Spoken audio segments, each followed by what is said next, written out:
I'd like to call the meeting to order, please. Supervisor Wells, would you deliver an invocation for us, please? Yes, sir, I will.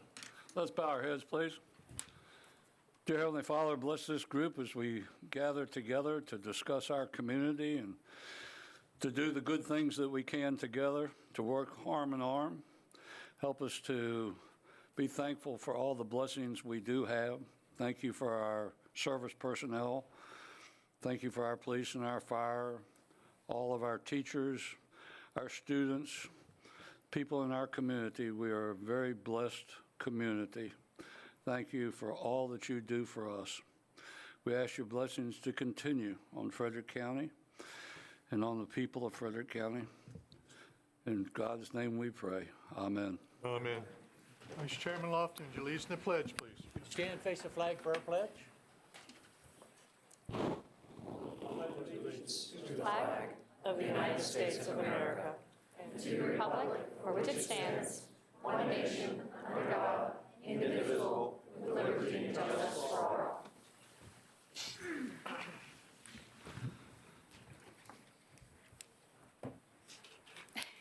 Adoption of the agenda. Are there any proposed changes?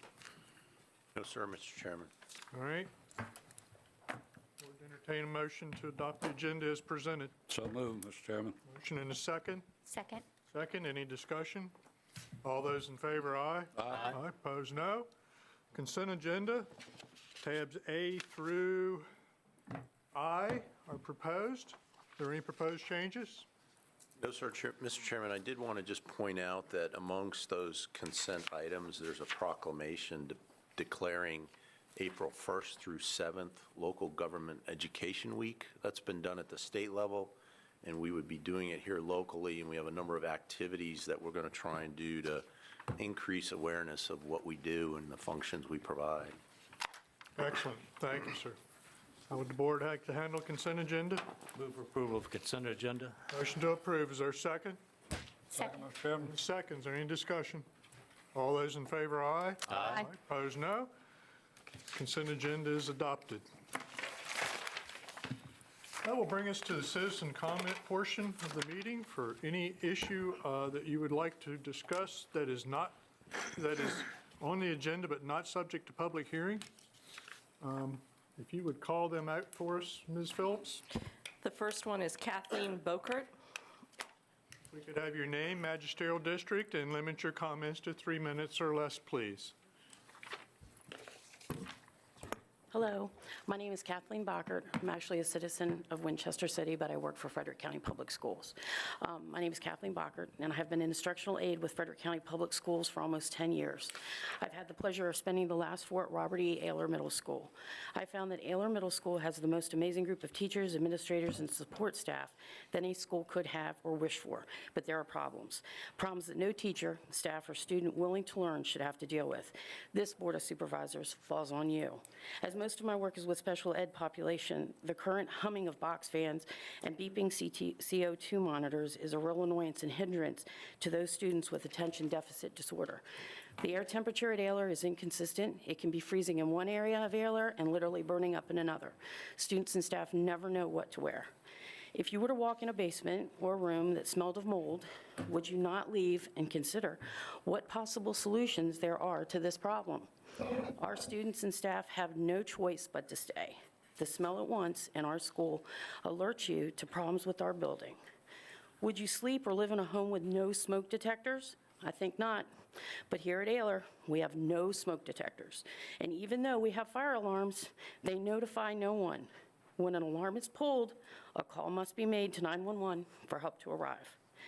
I was at Ayler last year during an intruder alert lockdown of our school in which doors to rooms that cannot be locked and instead had to be barricaded, all the while comforting an autistic spectrum student who urinated himself to police and sheriffs with guns drawn and shouts of hands up. I felt it in my duty to come in front of you today because all I hear from Board of Supervisors is renovate, renovate, renovate. But how is this possible with the type of load-bearing walls we have here at Ayler? They cannot be changed to take our learning system from the 1960s to what we know is productive learning in the 21st century. The structural integrity of Ayler will begin to fail, and a student or a staff member will be hurt. Is this a chance that the board is willing to take? Do you really want a lawsuit? Robert Ayler has done and performed the best of its abilities. Now it's time to infect for new student and new facilities. Thank you very much. Thank you. Leona Rouser.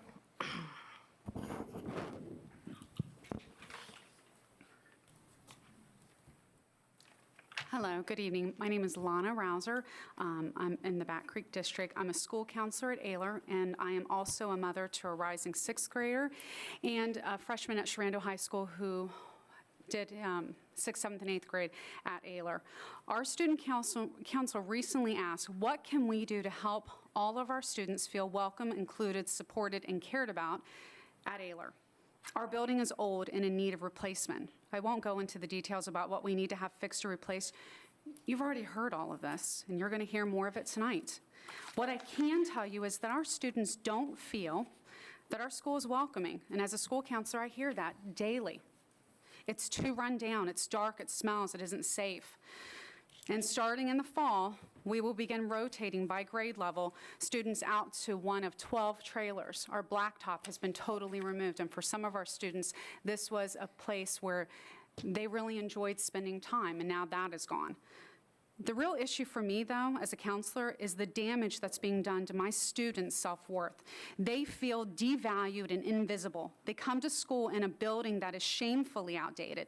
You all know about these issues, and still you won't fix it. You won't replace it. Most of you haven't even done us the courtesy of visiting our school. They are stressed and they are being left behind. Education has changed since 1969, and our students shouldn't be forced to learn in an outdated building that cannot keep up with the demands of a technology-driven society. Secondary schools are now beginning to be equipped to challenge and excite learners in an increasingly STEM-focused learning model. Ayler, not so much. This is your time. This is your time to show the students in the southern end of the county that you value, respect, and care about them. Please make a decision that is pro-learning, pro-community, pro-student, and pro-Ayler. After all, public education is the foundation for producing members of a society who value treating each other with respect, having positive relationships, and being responsible for our actions. How can we ask our students to care about each other and their community when they come to a school building that communicates to them that their community leaders don't care about them? Thank you very much for your time. Thank you. Amber Wallen.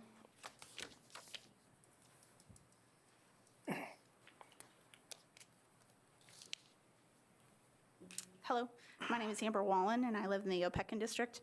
I've heard a lot of people talk about the divide between the Board of Supervisors, that some of you feel Frederick County should be a retirement-based community, while others feel that it has so much potential to grow with a younger demographic. How true any of this is, I don't know. But what I do know is that in about 3 years, my husband will be a retiree.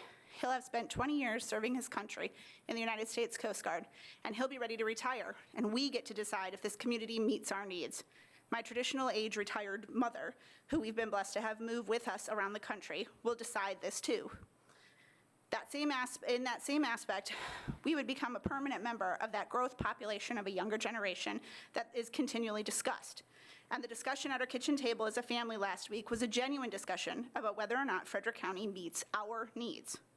See, I have an 8th grader and a 6th grader and a kindergartner. My kids are at 2 of the least updated schools in the district, Ayler and Bass Hoover. I'm on the PTO and PTSO board at both schools. I participate in community events at both, substitute teach at both. I'm at Ayler almost every single day, and I genuinely love it. I have student athletes, academic competitors, and musicians at Ayler. But tonight we're here to talk about Ayler and the long, uphill, emotional, frustrating battle to get the people who make decisions around here to see what it is that we see when we look at Ayler instead of glossing over the stark reality. And you know what that is? It's a building without smoke detectors. Let that sink in. It's a 7th grade teacher who threw herself in front of a door last year to protect my child when she thought there was an active shooter because the back door of her classroom doesn't lock. It's student athletes who are embarrassed because the community thinks their school's a joke, because it's steadily deteriorating, and the bathrooms and locker rooms, while maintained to the best of our custodial staff's ability, are pitiful. It's a school that I've heard at least 100 parents say looks exactly like it did when I went here. It's tech people and buildings and grounds staff trying to figure out how to make the demands of a modern school work in a building that's major systems have nearly reached their life expectancy, and we're not built to handle the demands we're putting on it. It's a science lab that's so lacking in functionality, it's a bit of a joke. It's a school that was so outdated, so bygone, and forgotten by the boards around here that the PTSO and school staff got together and decided to do what they could and painted the school themselves to show the staff and the students who spend there all day that they do matter. It's a building that has several rooms that are difficult to tolerate being in because they're sweltering or freezing. And if you can't feel the high CO2 levels, the beeping of the detectors will drive you mad because they beep all the time. But you know what else I see? I see an 8th grade girls basketball team that plays second at a championship. I see an 8th grade boys basketball team that won their championship. I see a football team that had a winning season for the first time in almost literally forever. I see numerous FFA kids making it to state competitions each year, and 3 Ayler kids compete at nationals this year alone. I see, my kids are both speaking, and I'm taking their time, I'm sorry. I see long lists of honor roll students in the paper. You need to conclude. Well, you can come back after everyone else has had an opportunity and finish. Okay. Okay? Stella Wallen.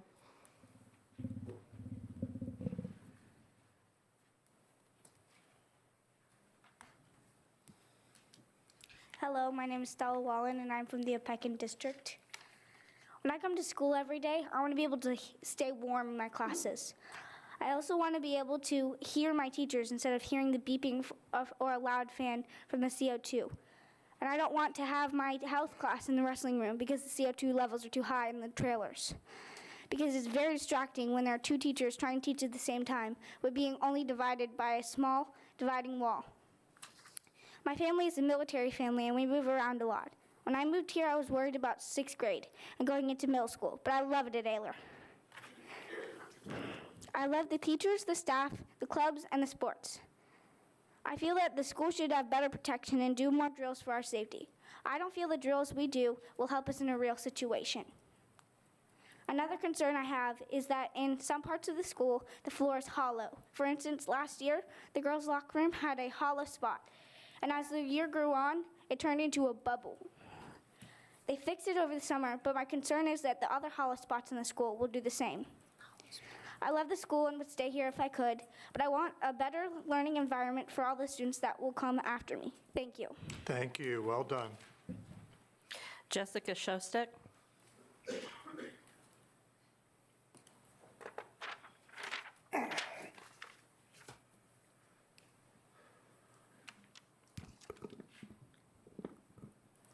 Hi, my name is Sophia.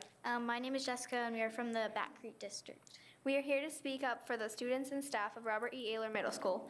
We are also here to representing the Robert E. Ayler Student Council. Before we begin, we would like to thank Mr. DeHaven, Mr. Wells, and Ms. Trout for taking their time out of their day and coming to Ayler to speak to the 8th grade students. We know that not all of you on this board agree that Ayler should be rebuilt, but we need you to know that Ayler isn't safe or in good condition.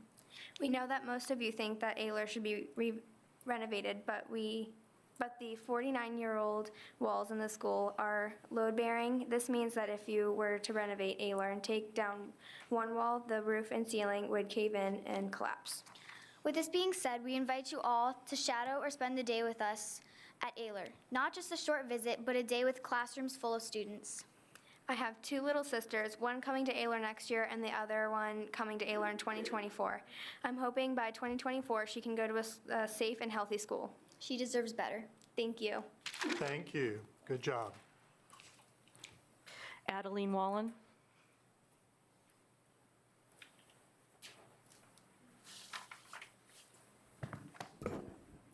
Hello, my name is Adeline Wallen. I'm a 6th grader at Ayler Middle School, and I'm also on the student council. I participate in several activities at school like cross country, art club, FCCLA, FFA, choir, wrestling, and more. So I spend the majority of my time at Ayler. Sometimes I even spend 10 to 12 hours there a day. I think Ayler should be replaced. During my classes, there are always interruptions, either from the CO2 monitor constantly beeping, the fans running, or the noise from the hall, because if we shut the doors, there won't be a constant airflow. It is also very hard to concentrate when it is so cold you have to wear a light jacket around all day. In school, we use our Chromebooks for everything. I try to remember to charge my Chromebook every day, but sometimes I forget. If more than 2 kids need to charge their Chromebooks, there aren't enough outlets. We would like you to come to Ayler so you can experience what it is like there. Thank you. Thank you. Good job. Cora Rouser and Kate Guntang.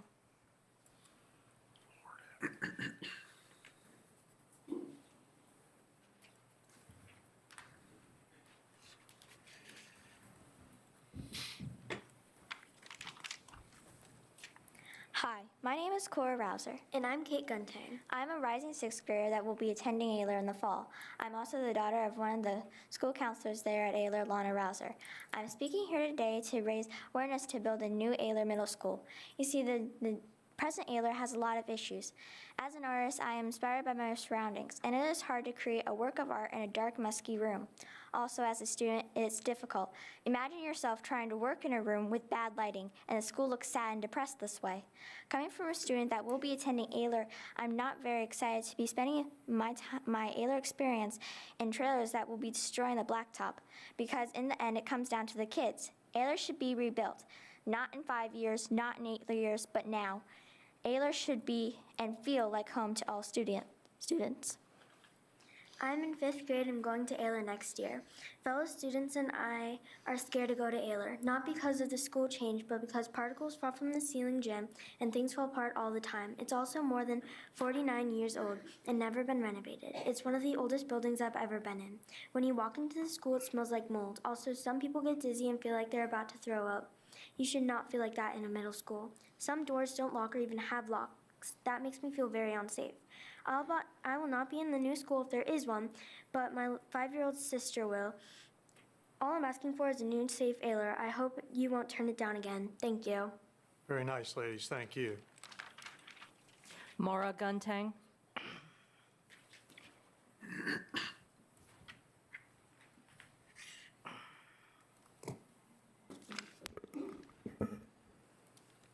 My name is Mara Guntang. I'm from Back Creek District. I'm a parent of an 8th grader at Ayler, a rising 6th grader, and a soon-to-be kindergarten daughter. I spoke 2 weeks ago about the safety concerns, and I think we all agree that the condition is unacceptable.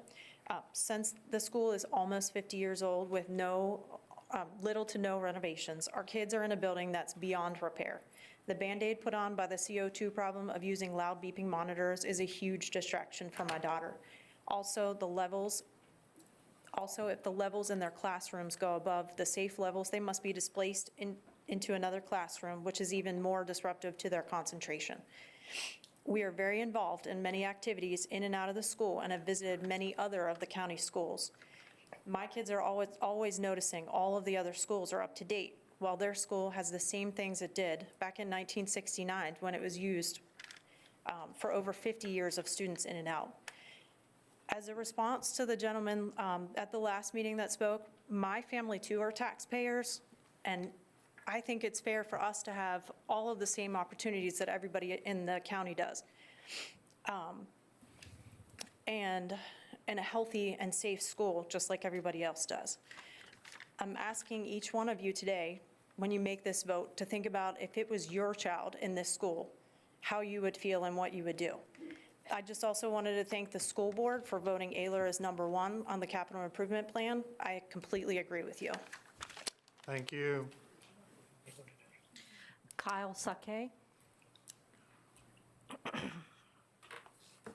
Hi, everyone. My name's Kyle Sakai. I'm a student at Ayler Middle School. I'm in 7th grade. In my chorus classroom, it's like super hot. And also there's like no air in there. We have such a hard time breathing in between our songs. And also, when we are on the stage doing a musical, there is water literally dripping from the ceiling, and like everyone's slipping on it, and so they tried to fix it with a bucket, but someone just kicked the bucket over and it just went everywhere. I just want to say that we should just stop delaying this and stop putting it forward because it's just going to get worse and worse as it goes on. Thank you. Thank you. Good job. Gabby Sakay. Good evening, everyone. My name is Gabby Sakai, and I am a 15-year-old freshman from Tarando High School who spent 3 years at Ayler Middle School. Now, we're not looking for an extravagant $30 million school like Frederick County, with a modern feel and a geothermal energy system. We are just looking for a school where we can go to the bathroom without being able to look over the stall door. We are looking for a school that allows us to wash both of our hands in the sink at the same time. We are looking for a school that doesn't give us a warning. We have asbestos letter every year and ensures us that we're safe because it's in the walls. We're looking for a school that doesn't then make us realize that there are very few tiles on the walls separating us from the asbestos. We're looking for a school that does not put kids in trailers with holes in the walls and critters in the floor. We are looking for a school that doesn't look worse than it did almost 50 years ago. We're looking for a school where we are not distracted from our learning by the constant blaring of CO2 monitors. We, as a concerned student, parent, and teacher body, as a community, petition to you as our Board of Supervisors to take care of all the students at Frederick County so that we may have a proper, safe, and sanitary environment of learning. Thank you. Thank you. Tara Shostak.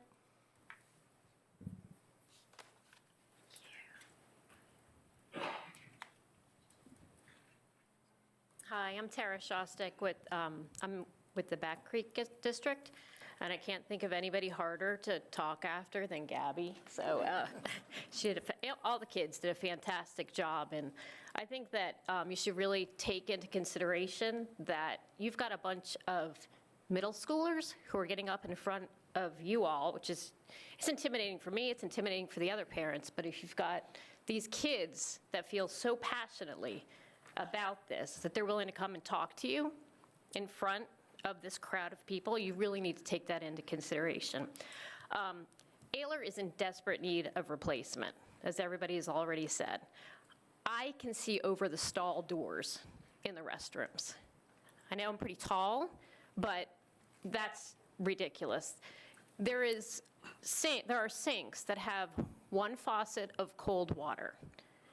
How many 13-year-old boys do you think are washing their hands with cold water when they have to hold it with one hand and try and wash with the other? Gabby mentioned that. It's not clean. Ceiling tiles fall down, asbestos in the walls. There are significant safety issues in that school. As people have already said, last year they had an intruder situation.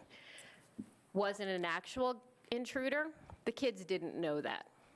For an hour and a half, those kids were under desks, wondering if someone with a gun was in the school. An hour and a half. They were in classrooms with doors that did not lock and still don't lock. How safe do you think those kids feel going to school every day? They go to a school that has asbestos. Maybe we know it's safe. They don't think it's safe. An hour and a half under a desk with a door that does not lock. That's a long time.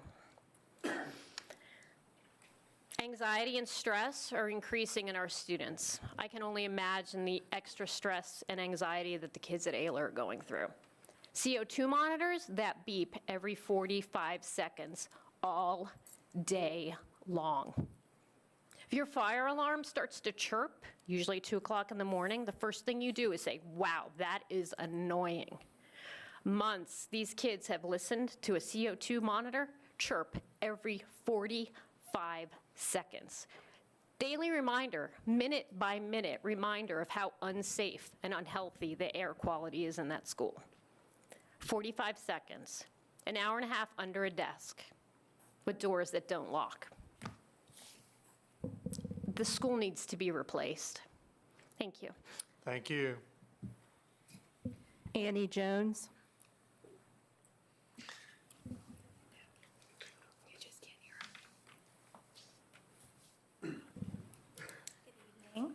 I'm Annie Jones. I currently reside in the Opequon district. This is my daughter, Catherine. She's a 7th grader at Ayler Middle School. I would like to speak to the line of thought that I've heard come up recently about the air quality issues at Ayler just being an excuse to get a new building. This is a comfortable way to ignore a glaring need in our community that might involve a personal financial cost, but it is patently false. Please don't listen to those who have never set a foot in this school. Please listen to the parents of children who are there daily, the teachers who have worked there for years, and please listen to the children themselves. They are not making up their health issues or concerns with safety. These are real issues that need immediate attention.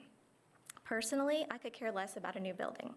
If renovation were the more fiscally responsible option, then I would be advocating for that. But at this point, it's simply not. That is why I'm asking for you to please approve funding for the Ayler replacement. Since starting at Ayler, I've had really bad congestion that has progressively gotten worse. I'm constantly having headaches and I'm more tired than usual throughout the day. I've taken medicine and used nasal sprays, but they obviously aren't helping me because I'm not getting any better. My parents have decided to move out of the Ayler district, but I still want to see Ayler replaced for all my friends who do not have the option to move. Thank you. Well done. Thank you. Jackson Stein.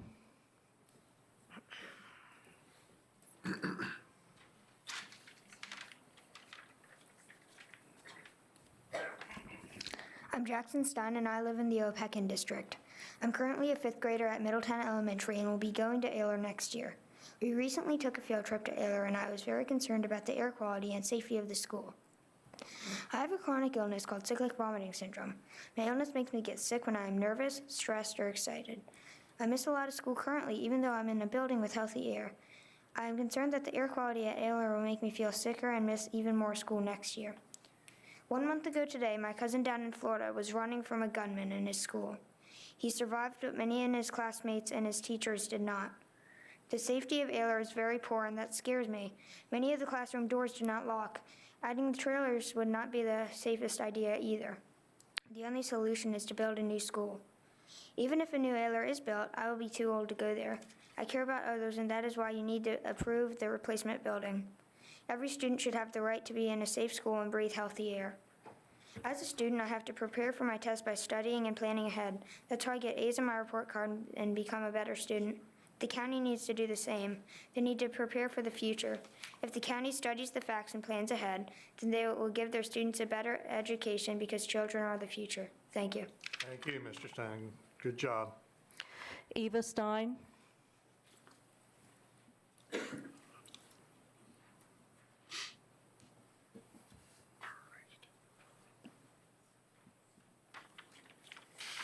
Hello, I'm Eva Stein, and I am in... Ms. Stein, just pull the microphone on down. You may have to hold it, but it'll come down for you. Hello, I am Eva Stein, and I am in 2nd grade. I go to Middletown Elementary School. If you approve the new Ayler, I will start 6th grade in a new and healthy building. Please don't wait any longer to build the new Ayler. Thank you for your time. Thank you. Good job. Adam Stein.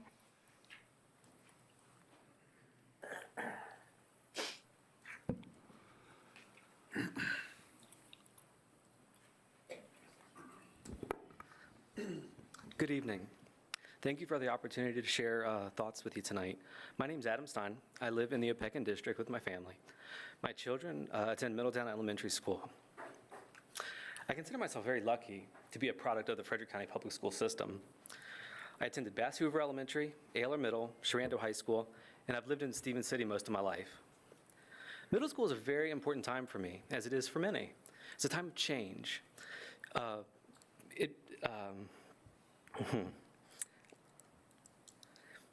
We start to learn who we are as people, right? Our likes, our dislikes, our values. We start making meaningful relationships with others. And some of these personal discoveries last with us forever. It shapes who we are and how we become adults. Some of my fondest school memories happened within the walls of Ayler, and that was in the 90s. But over the last many years and for various activities, I've been inside Ayler, and I've joked with my wife coming home that I cannot believe the school is still being used. The current building is falling apart, and we have heard the various health reports over the last year or so, and this is just not acceptable to me that the students, teachers, and school staff have to be subjected to those health risks. My son Jackson is in the 5th grade, and he will be at Ayler next year. I worry about him every day he's there. Unfortunately, he'll miss the opportunity to be at the new proposed school. But my daughter Eva, on the other hand, is in the 2nd grade right now.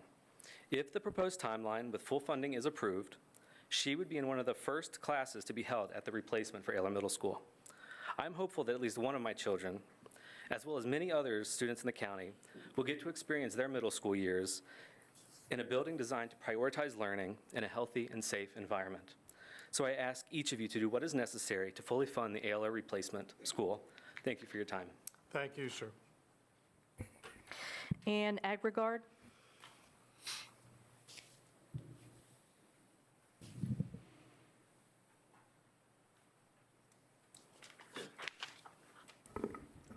Good evening.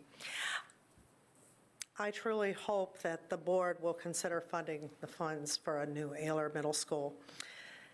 We are not in need of just repairing this. What I would like to see is that you walk and come into Ayler, not for just an hour to walk through and see what we have, but to come into my classroom. I invite you to walk in there and sit down and stay for my day. My day begins as I walk in, and as I walk in the school, they improved the baseboard. They put that in.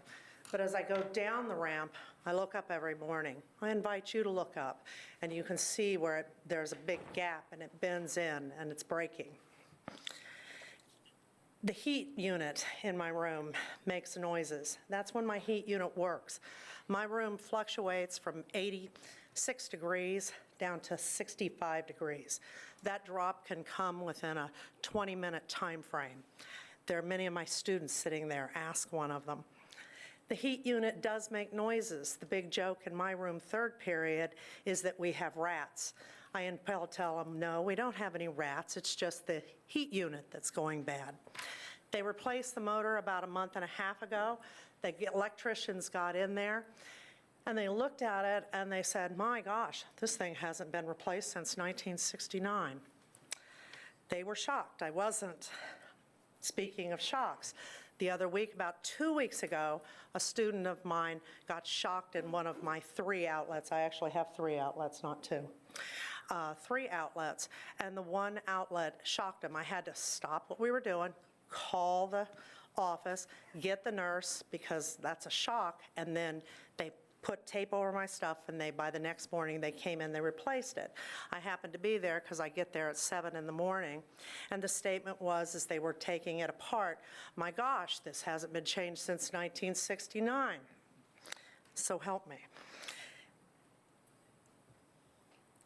The fans that the kids have been talking about are the little box fans that we have that are supposed to help move the CO2. Just to know that CO2 is heavier than air, so it doesn't fly above, it flies underneath. The fire marshals are now complaining that the cords are in the way. The fire marshals are now complaining that the fans block the doorways, but the fans are supposed to stay near the doorways to keep the air circulating. So I have to ask you, what is Mr. Rudy supposed to do? I feel that the school deserves better from you than we are getting. Your rationale means very little to me. It means nothing to these children, and it means very little to their parents. Thank you. Thank you. Joan Thorpe?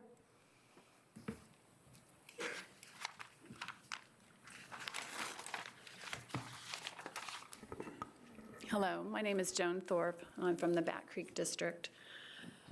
I spoke at a previous meeting about the issues my daughter Hannah has been having since she started going to Ayler in 6th grade. She has now missed over 40 days of school. Tonight I want to tell you about my son's experience at Ayler. My son Jacob is 21. He's a junior at Shenandoah University. 7 years ago, he was graduating from Ayler after attending the school for 3 years. He had similar health symptoms then that Hannah has now: headaches, nausea, difficulty with sleep, difficulty rising in the morning. His doctor couldn't find anything in any of the tests. Shortly after starting at Shenandoah, we had to apply for homebound. He went from complete homebound to every other day until he was back at Shenandoah full-time. He continued to have shortness of breath for months after. To this day, he still feels restless when sleeping and has trouble waking up. Looking back, it all makes sense. Breathing air with poor quality took its toll on him. Here are the facts. These are the symptoms of exposure to high levels of CO2. They've been documented in numerous medical articles. Please remember, this means lack of oxygen. Headaches, dizziness, feelings of agitation, nausea, lethargy, trouble focusing. I've spoken with several parents whose children have experienced some and/or all of these symptoms. Children's lung capacity is not as great as those of adults, so parents and teachers and staff may be able to tolerate it, although there have been many complaints from teachers over the years. Children and adults with asthma symptoms or allergies are more susceptible. These kids are spending almost 7 hours a day in the school. Some spend more with after-school activities. Stepping out into the hallway doesn't help. Going home at night doesn't help. Hannah takes 3 weeks minimum out of Ayler to start feeling better, and now I'm starting to see chronic symptoms, just like Jacob has. I'd like to address a comment about old school buildings that was mentioned at our last meeting here. Old schools are still standing. Elementary schools from my day were built before the 60s, but they had windows in almost every room that were opened on a regular basis. There were courtyards in the middle of the school, or they were designed with windows on each side. Ayler is made up of mostly interior rooms. I work for a local architect. The school buildings in the late 60s and 70s were built during a time of change. Mechanical systems began covering the tasks once given to windows. Leading up to the energy crisis, it was a proactive decision to use mechanical equipment instead because of its perceived greater reliability and ease of design. These systems at Ayler have outlived their lifespan. I don't have any children younger than Hannah. I'm here because I know firsthand how bad the air is at Ayler. I've watched it affect the health of both of my children over the years. I'm here for the many students that will be attending Ayler in the years to come. They need healthy air conducive to learning and growing. A new school would not be a luxury, it's a necessity. Our children's health is our responsibility as adults. Ayler needs to be replaced. Thank you. Thank you. John Mark Jones.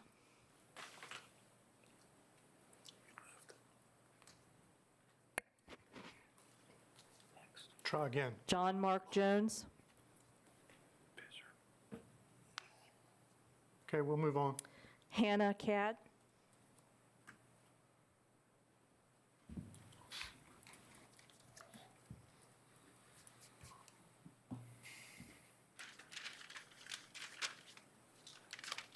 Good evening. My name is Hannah Cadd.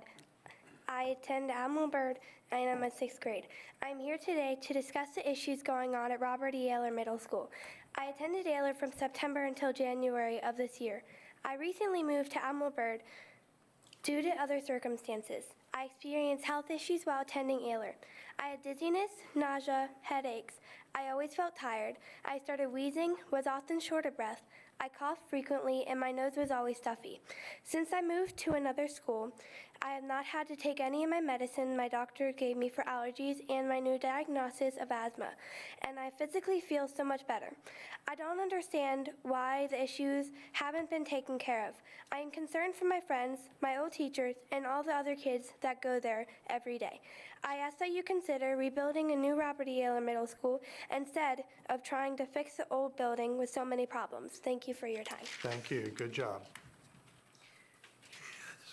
Chairman, that's all I have. All righty. Ma'am, would you like to come back and complete your comments? Sure would, thank you. I'm often known for being long-winded, I'm sorry. We'll pick back up where we've heard everything. We've heard everything, we've heard the situations, we've heard structural issues, we've heard CO2 issues, we've heard it all. None of this is new. But I'm gonna go back to what else I see when I walk in that school pretty much every day. I see an 8th grade girls basketball team that placed second at the championship. I see an 8th grade boys basketball team that won their championship. I see a football team that had a winning season for the first time in almost literally forever.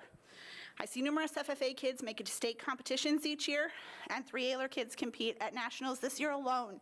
I see long lists of honor roll kids in the paper, and a choral and band department that rack up awards every year. I see Mrs. Legmock put on a musical every year. You see, at Ayler, we're resilient. We're hardworking.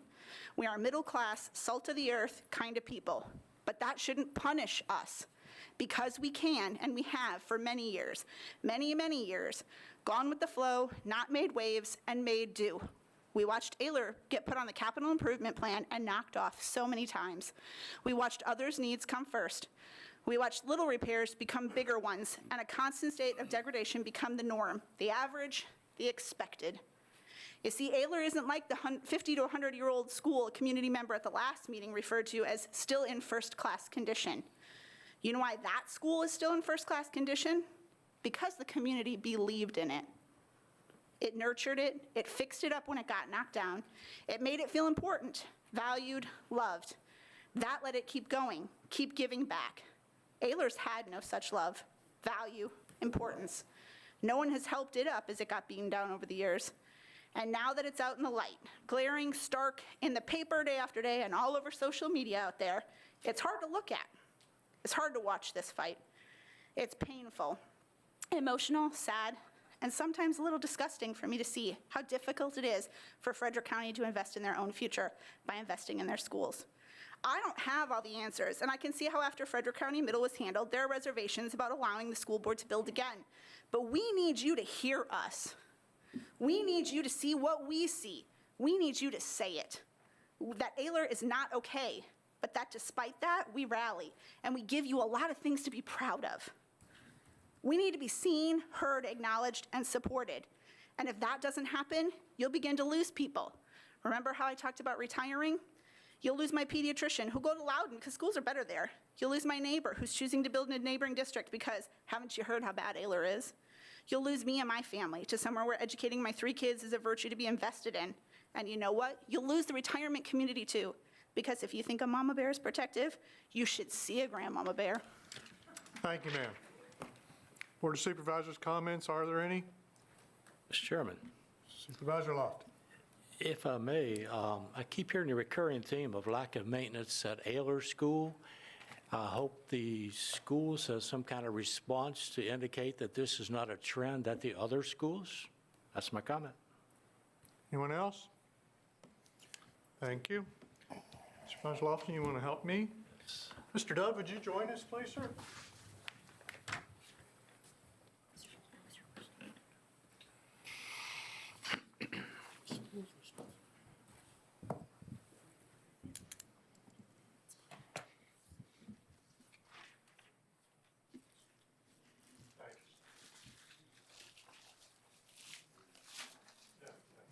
Here in front of the camera.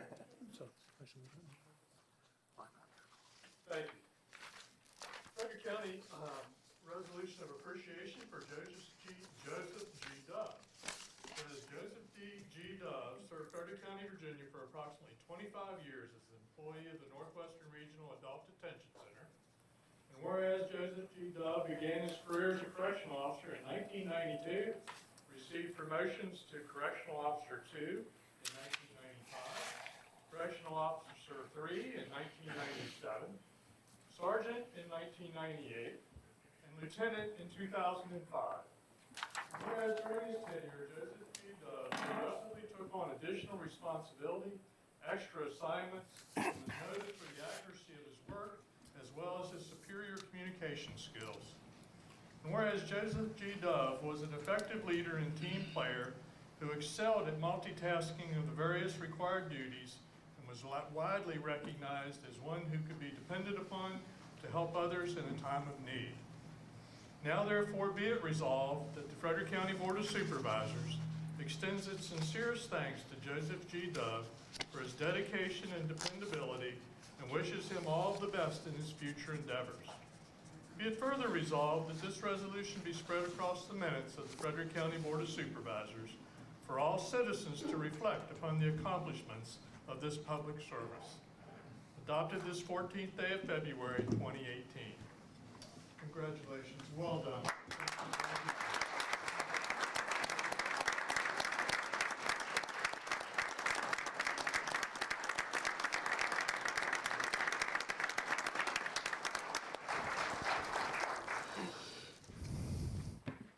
Mr. Mitchell, would you join us, please, sir?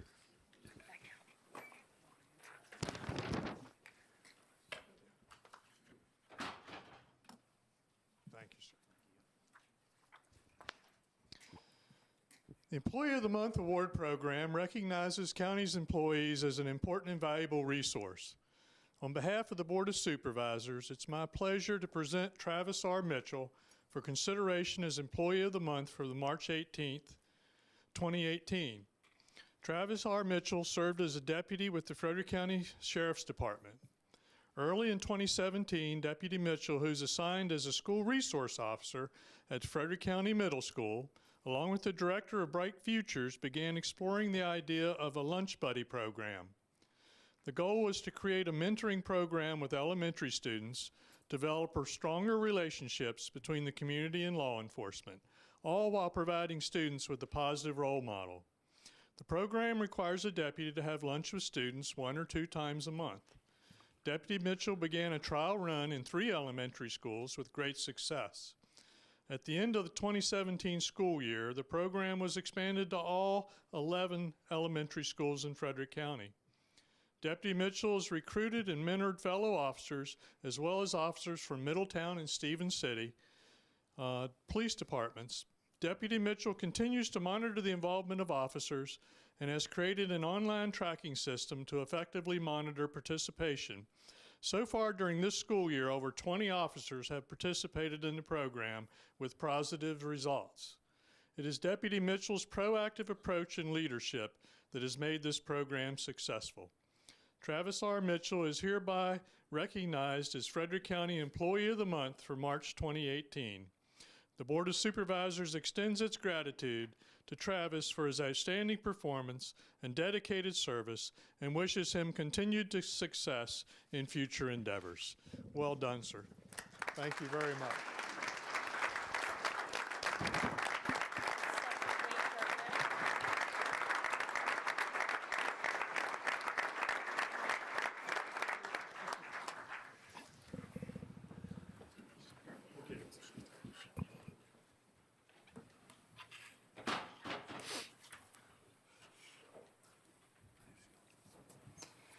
All right, that'll bring us to committee appointments under tab J.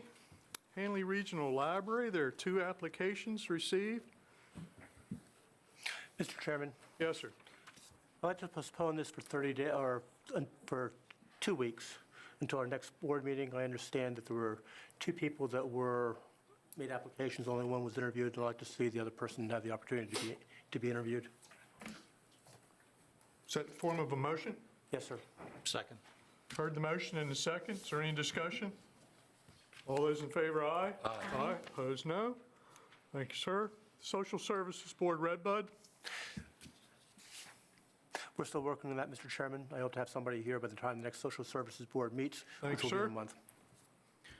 Board of Building Appeals, we had no applications. We're continuing to look for someone to fill that role.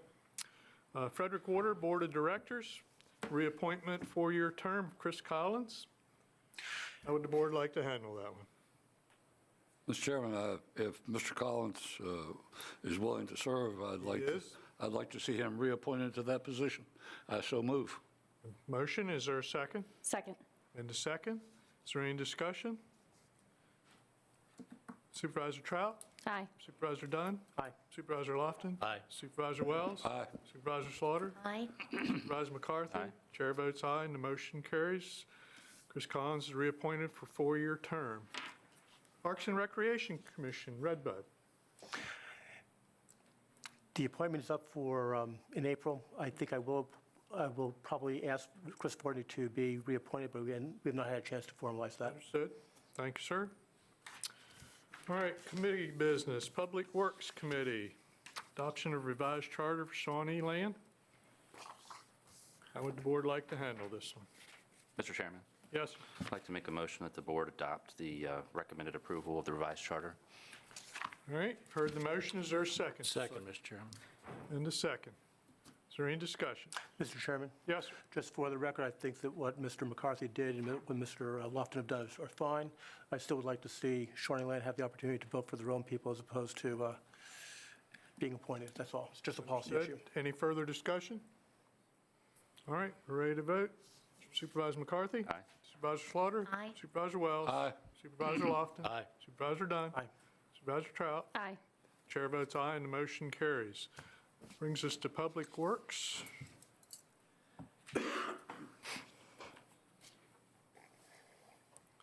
Proposed vehicle replacement. Supervisor McCarthy. Mr. Chairman, I'd like to move that the board adopt the proposed vehicle replacement program. All right, sir. Is there a second? Second. And a second. Is there any discussion? Mr. Chairman, I'd just like to thank all those persons who were involved in coming up with this program and putting it together. It will be a great vehicle for the county to use in the future. Agreed. A lot of good work. Anyone else?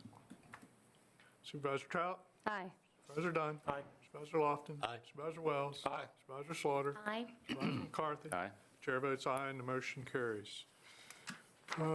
Disposition of Old Frederick County Middle School. Mr. Chairman, Yes, sir. I'd like to move for approval to advertise and receive bids on the property. You've heard the motion. Is there a second? Second. And a second. Is there any discussion? Mr. Chairman, Yes. I would just like to make a comment that I did receive an email from a constituent about an idea for using this property for recreational facilities, which I believe is an excellent idea. I don't think that the county can do that at this time with our current financial issues, but I think that it's noted that it was a great idea, and I welcome additional comments from citizens in that regard. Thank you. Any further discussion? Supervisor McCarthy? Aye. Supervisor Slaughter? Aye. Supervisor Wells? Aye. Supervisor Lofton? Aye. Supervisor Dunn? Aye. Supervisor Trout? Aye. Chair votes aye, and the motion carries. Transportation Committee report. Yes, sir. Mr. Chairman, Transportation Committee met on February 26th to discuss several items. Two items for action, actually. First is the revenue sharing agreement for the Northern Y. If you're not familiar with that term, it refers to a section of roadway leading from the proposed airport road extension to this Tevis Street northward to 522. An agreement governing revenue sharing funds and match for the Tevis extension from a roundabout north and east to Route 522. Staff is seeking a recommendation to the Board of Supervisors on whether to execute the agreement and authorize staff to proceed to approximately 30% design and the associated updated cost estimate. It is noted that regardless of the amount of the cost estimate, staff will bring the agreement back before the committee and the Board of Supervisors. Staff recommended approving the agreement to allow 30% design, and I would so move. Heard the motion. Is there a second? Second, Mr. Chairman. Second. Is there any discussion? Supervisor Mr. Chairman, Lofton? if I may, I want to point out that this particular action will mean that the 30% will be used to get a better cost estimate because the developer has limited or topped out the amount of funding they will use for the Northern Y. This will allow them to find out if, in fact, that cost estimate is realistic, and if it just turns out it is not realistic, then the project would not go forward, but the 30% design and associated costs, they would be shared with the developer up to that point. They'd be paid in full by the developer up to that point. Yes. Yes. Thank you. I just wanted to reiterate that if the developer decides not to move forward with the project, then the county is reimbursed for their half of the planning process. Right. Any further discussion? Supervisor Trout? Aye. Supervisor Dunn? Aye. Supervisor Lofton? Aye. Supervisor Wells? Aye. Supervisor Slaughter? Aye. Supervisor McCarthy? Aye. Chair votes aye, and the motion carries. Smart Scale. Supervisor Lofton? Mr. Chairman, again, the Transportation Committee met to consider this item. Smart Scale applications are the county's way of getting funding for projects that we have on the CIP and that we feel are necessary for the improvement of transportation projects in the county. Staff has asked us to, let me back up. The Smart Scale was recently transformed, so to speak, and Mr. Bishop is here if we need more information, but the county has been limited to the number of projects that we may apply for. It's cut less than half of what we used to be able to apply for. And so the staff wanted us to prioritize what projects Frederick County should apply for through the Smart Scale application process and look to the MPO and the regional staff to apply for the other projects that affect the county that could be applied for through those organizations. Committee looked at the recommendations, and they chose, as you can see on your list, the following 4 projects, which is our limit, for Smart Scale to be applied for by the county. They are the exit routes 317 on 81 at Redbud Road, Route 11 North widening from the just above Snowden Bridge Boulevard northward, and Route 522 Costello Drive, which goes into Costco, and the Route 11 South Stars or Route 11 South Shawnee project. Those are 2 projects, and we were looking for the city to look to apply for the Route 11 Shawnee Drive project because it's basically more in their jurisdiction than in ours. So we were looking, if they do not apply for that, we would apply for that, and this Route 11 South Stars project would drop to another level. Mr. Bishop, if you would, let Tim further explain the process and how he arrived maybe at those particular priorities that the staff has approved. Mr. Bishop? And yes, sir, you're exactly right regarding whether the city applies for that project, what staff was instructed to do. As you noted, we are limited to 4 applications as Frederick County. However, through our associations with the MPO and the Regional Commission, each of those bodies also has 4 applications of which we can at least get a piece of. Those bodies actually do the applying, but with the board having representation on both those bodies and the county having membership in both those bodies, we can get some of that. When we met with the Transportation Committee in January, we provided a list of 13 projects that had been developed in coordination with VDOT. At the meeting, a 14th project was added. That project happened to be the exit 317 northbound ramps to provide a better weaving opportunity there. The Transportation Committee was requested to provide feedback to staff between the January and February Transportation Committee meetings that would allow us to narrow that list down to approximately 6. We ended up at 7. Of those 6 or 7, as it ended up being, the staff in conjunction with, in coordination with VDOT, would make a recommendation of which would be the most competitive 4 that the county should consider applying for. So it wasn't specifically about what our top priorities are. We remain clear that the board on what the board adopted top priorities were. This was specifically about competitiveness and an aggression toward getting transportation funds into Frederick County. So as you see on the screen to your left, those are the 7 projects that we did narrow the list of 14 down to between the January and February Transportation Committees. And then leading in to the February Transportation Committee meeting, staff made their recommendations. There was a very healthy discussion at the February Transportation Committee, and the 4 that Mr. Lofton has detailed ended up being the recommendation coming out of the Transportation Committee. In addition to those 4, you also have the recommendations for what we would propose that our representatives at the MPO and Regional Commission levels promote to be applied for through those bodies. And those are the Exit 313 bridge, Exit 307 improvements, a greater I-81 application that frankly VDOT is still working on the details of, but which our Transportation Committee does ask includes that Exit 317 northbound ramp, merging ramp onto 81 from Route 11. And finally, you'll see I have an asterisk next to the Route 11 South stars, and that refers directly back to what Mr. Lofton explained.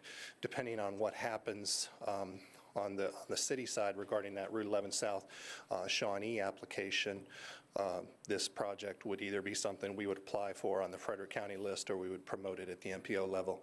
Frankly, both could happen, because for those not familiar with the Route 11 South STARS study, that's looking at the entire Route 11 South corridor, all the intersections from Renaissance Drive all the way up into the city, and could well result in multiple potential applications. I'd take any questions you may have as well.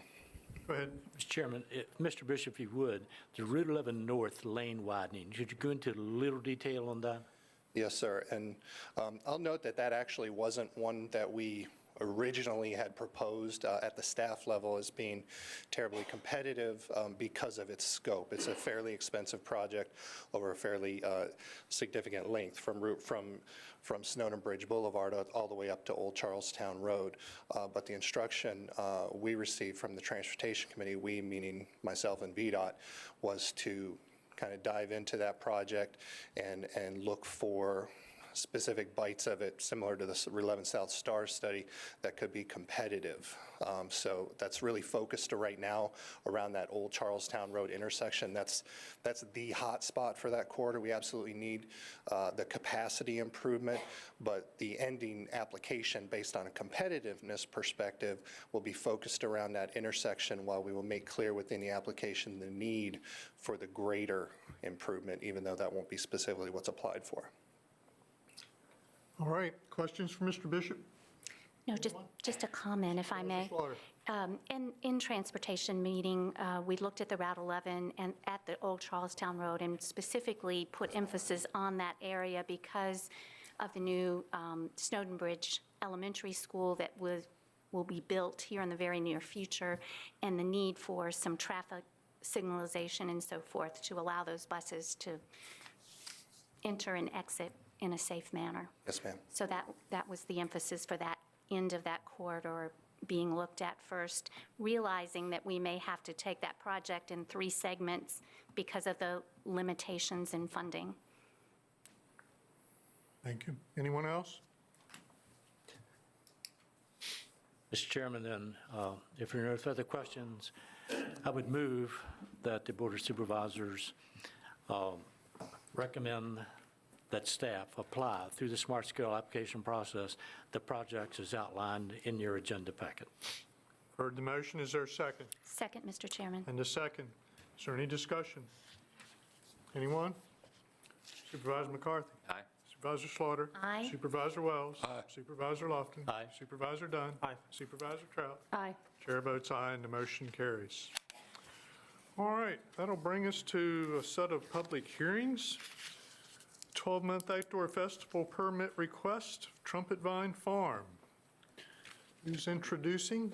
Chairman, this is a request for a 12-month festival permit. For board members who may not be as familiar with these applications, we have a festival permit application for an event that entails live music, typically charging a fee for access and things of that nature. We also allow what we call a 12-month festival permit, which allows property to be eligible to hold events over a calendar year rather than coming in for each individual event. So this application is for a 12-month permit. Mr. Spears has had events at this property before, has had festival permits in the past, to my knowledge, without incident. I believe there's a representative of the application here if there are questions of the property owner. Otherwise, your approval would allow Mr. Spears to hold the events as quantified in the application. Thank you. Questions of staff, anyone? Mr. Spears, is there anything you'd like to add? I'm just here to answer any kind of questions or concerns. Thank you, sir. Any questions of Mr. Spears? Anyone? Thank you, sir. I believe this is Back Creek. Public hearing. Public hearing. Public hearing. Thank you. This is a public hearing. Would anyone like to comment concerning this application? Anyone at all? Anyone?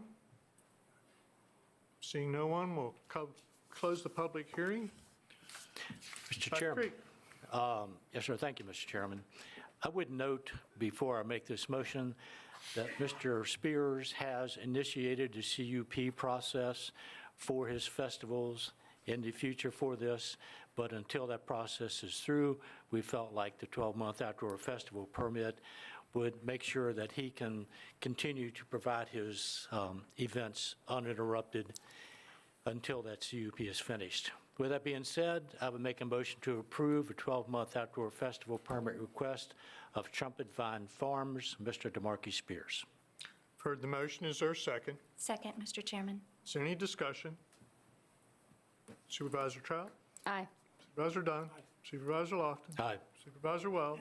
Supervisor Slaughter? Aye. Supervisor McCarthy? Chair votes aye, and the motion carries.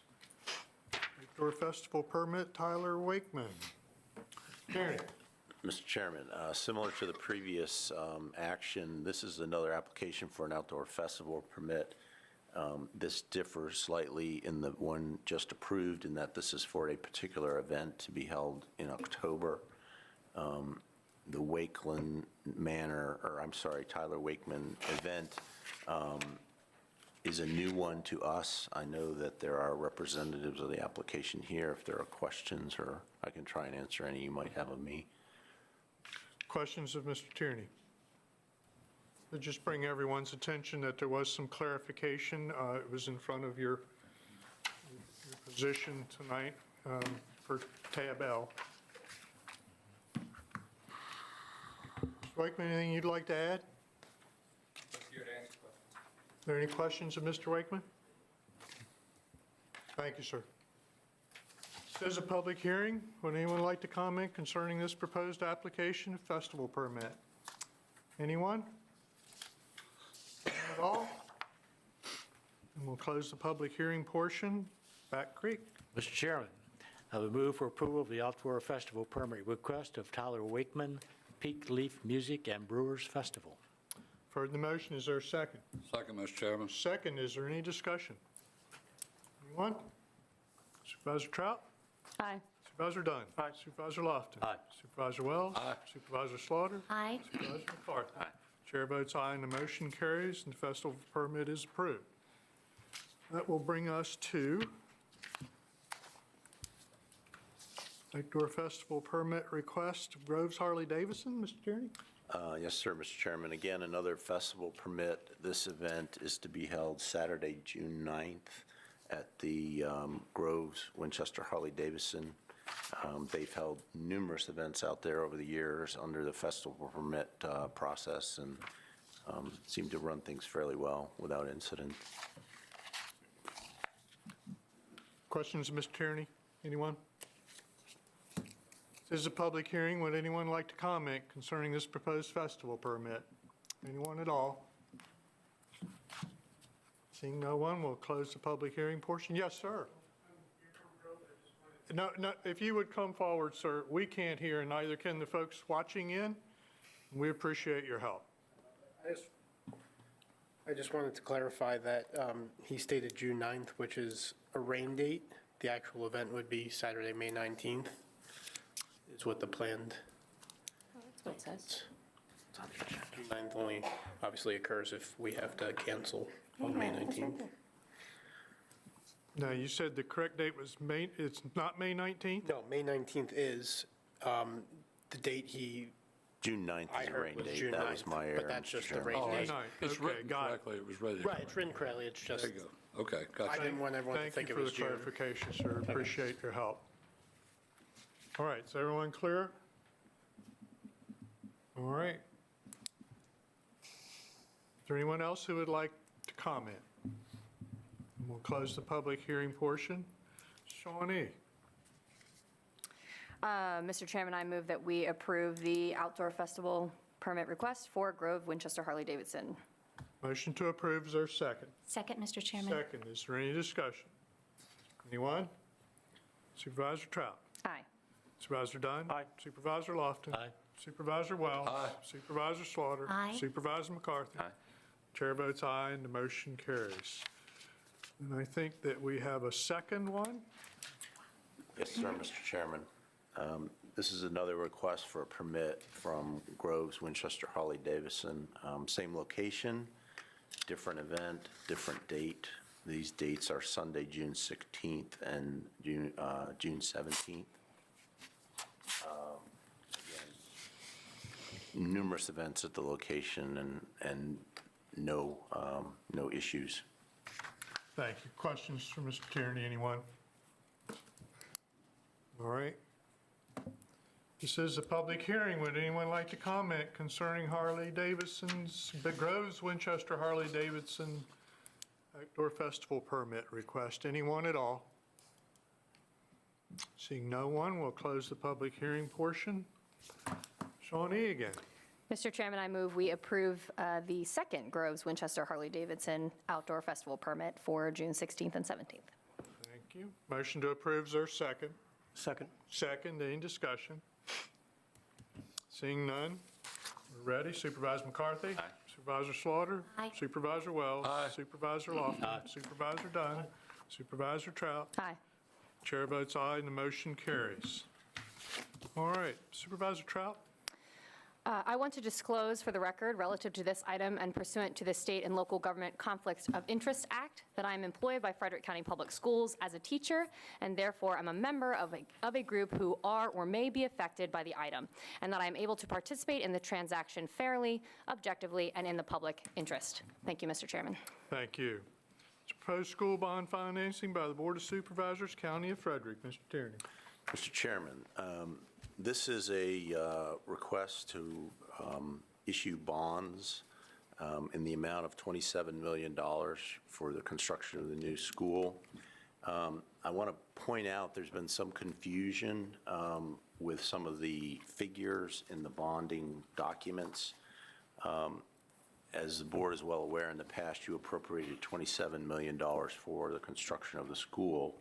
There's a figure in the bond documents of $28,350,000. We've contacted bond counsel and been assured that that is a roughly 5% allowance that accounts for a potential fluctuation in the bond market and ensures that we would in fact be able to actually obtain the $27 million we want to borrow. The language in the document, the phrase proceeds requested, is what governs the amount borrowed, and that is $27 million. So I just wanted to make that clarification. Thank you, sir. Any questions of Mr. Tierney? Anyone? All right, this is a public hearing. Would anyone like to comment concerning this proposed school financing bond issue? Anyone at all? Anyone? Seeing no one, we'll close the public hearing. How would the board like to handle this one? Mr. Chairman, I would move that we approve the request of the school board to move forward with the bond issues as written. Second, Mr. Chairman. Motion approved and a second. Is there any discussion? Mr. Chairman, Supervisor DeTime. this goes back to the financing issue. The proposal says that there can be no prepayment. And initially, it's 101%, then 100.5%, et cetera. And I believe that the county has the opportunity, or the county has the ability to go and get bonds without that type of restriction. And I'd like to encourage the school board to see if they can get money without a prepayment penalty if, for example, we have the opportunity to prepay early. On $27 million, 1% is $270,000. If we're talking about an Ayler school, same situation, you're talking about $500,000. If the cost of money is significantly better, then I think they ought to proceed that way. If the cost of money is identical, then I just ask them to get, to, if possible, see what the options are on not having to pay a pre-penalty, what the cost of money is, and then make it an appropriate financial decision. Thank you. Any other comments or discussion? Just one comment regarding, I had asked administration to research the resolution as it is presented in our packet with the $28,350,000 and have been assured that the difference of the $1.350 is not for issuance fees and so forth of bond counsel, and that it is strictly because of fluctuations in market, but we are not borrowing anything in excess of the $27 million. So they assure us that we've never had verbiage like this before, and it did cause me some concern that we were doing something different than what we have in the past. Just simply to guarantee the yield. Absolutely, but I just want to be sure that if anybody looks at this in our packet, that we're not paying a fee of $1.3 million to have the issuance of the bonds. Right. Thank you. Anyone else? Are we ready? Supervisor Trout? Aye. Supervisor Dunn? Aye. Supervisor Lofton? Aye. Supervisor Wells? Aye. Supervisor Slaughter? Aye. Supervisor McCarthy? Aye. Chair votes aye, and the motion carries. That will bring us to rezoning 05-170 in Minerals. Ms. Perkins, thank you.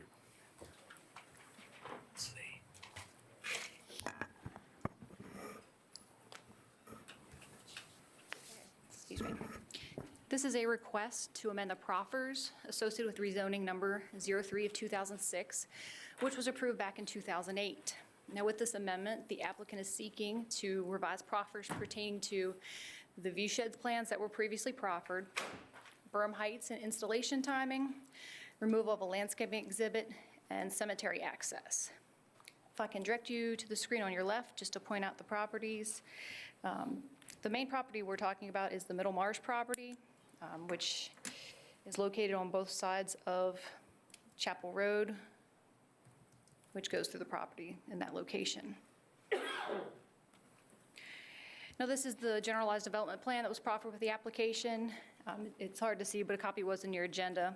And just to zoom in on one of the main areas is the berms for the property.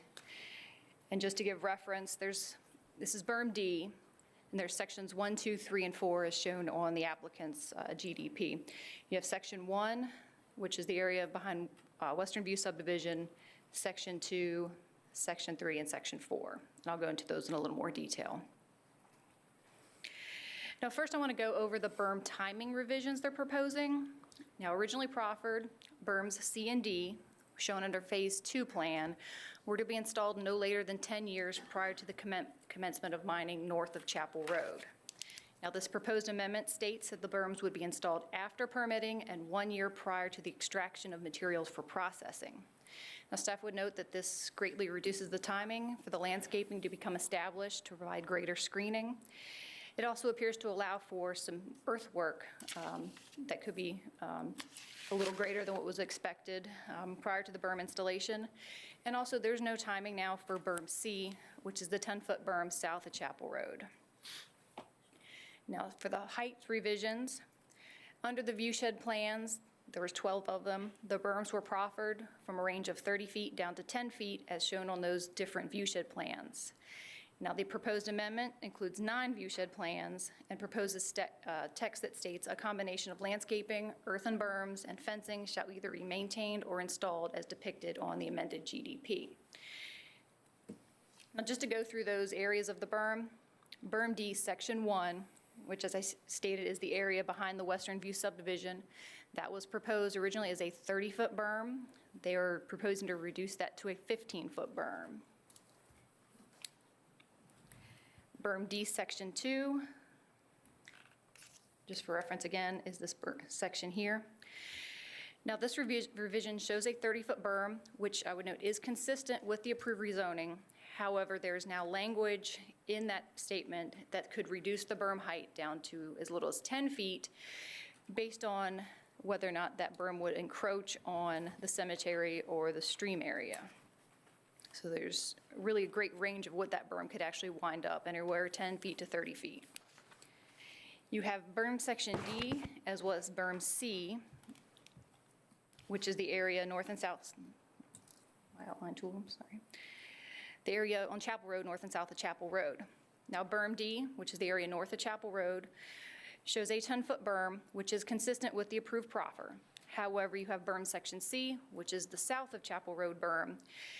Now, Both were proffered to be installed 10 years prior to the mining north of Chapel Road. Now the berm D, which is north of Chapel Road, is shown under the 1 year prior to the commencement of extraction. However, there is now no timing on berm C south of Chapel.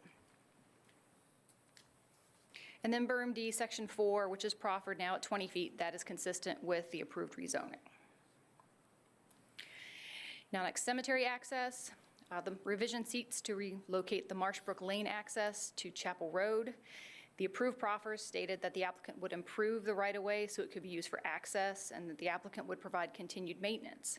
The proposed proffer states that the owner would relocate the right-of-way, and I'll note that this proffer states the right-of-way, not construction of an access lane. It doesn't state that they would actually be building it or just relocating the actual easement.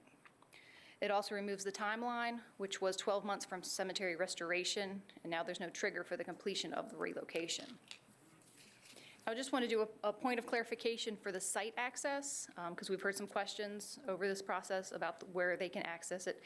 We note that the approved proffers from the rezoning, approved in 2008, states that access via public secondary roads will be limited to the quarry entrance on McCune Road. Now, proffer 2.1 prohibits access to Chapel Road for quarry operations, and I would note, as shown on the original GDPs and the amended GDPs, there's a proposed tunnel under Chapel Road.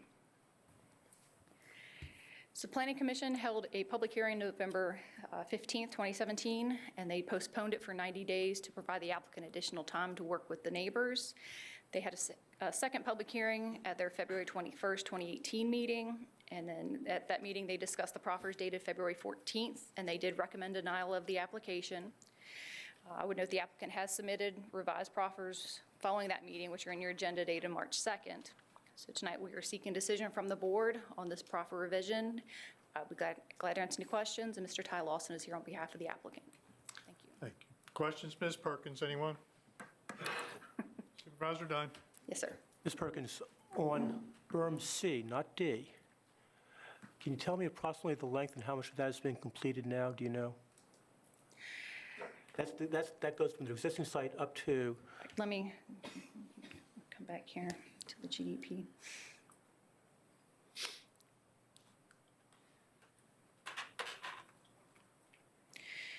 Okay, from the, bear with me, I'm sorry. Yeah, you had berm A, which was down in this location, and then berm C and B. No, Nope. berm C.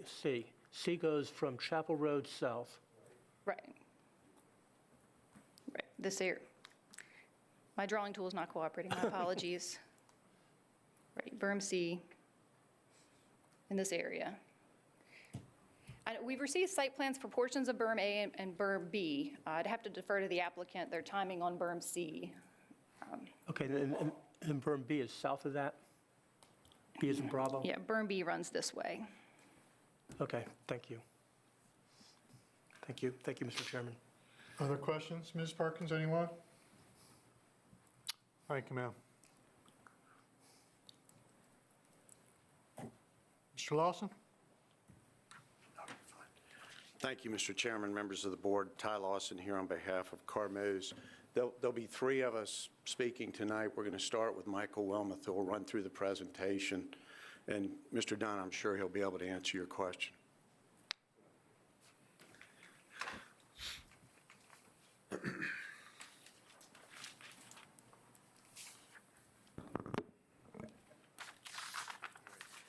Good evening, ladies and gentlemen. My name is Michael Wilmoth. I'm a quarry manager for Carmuse Lime and Stone. In 2015, I was asked or tasked with implementing the mine plan north of the existing facility of Middletown. Part of that process, our mine engineer and I began reviewing the existing proffers, and honestly, we were surprised to see how close the berm was to the property line and how close it was to our neighbors. In some areas, it's as close as 100 feet, and that construction had to be completed 10 years in advance. That prompted us to begin questioning the location of the berm as well as the timing. And as a result, by questioning folks in the company, we were further tasked with researching whether or not it was possible to pull those berms further away from our property line and get a better understanding exactly where the reserve is at or where our high calcium seam is at that we would be mining. What we found an opportunity that we felt was positive for both parties that are involved. Based on those findings, in early 2016, we began reaching out to our neighbors in Western View to get feedback on the idea of moving the berms further away from their property lines and delaying the construction. Initially, we found it was difficult to have or to find individuals that would speak with us. For those that did meet or speak with us, the feedback we received was positive, that what they liked was that we were moving it further away, that we were delaying the timing, making them smaller. Based on that feedback, we began drafting the proffer amendment to relocate the berms and delay construction as opposed to beginning that construction right away based on the 10-year timeline. The initial amendment was submitted in February of 2017, and as you can see on the revision line, there's been various edits to address comments from county staff, agencies, and neighbor feedback that we've received through neighbor meetings. Through speaking and meeting with our neighbors, we understand that their feelings generally are negative based on the 2008 rezoning. But the consensus that we have heard is that relocating those berms further away from the property line and delaying that timeline is a good thing, that it's a positive. Tonight, I'll walk through the presentation.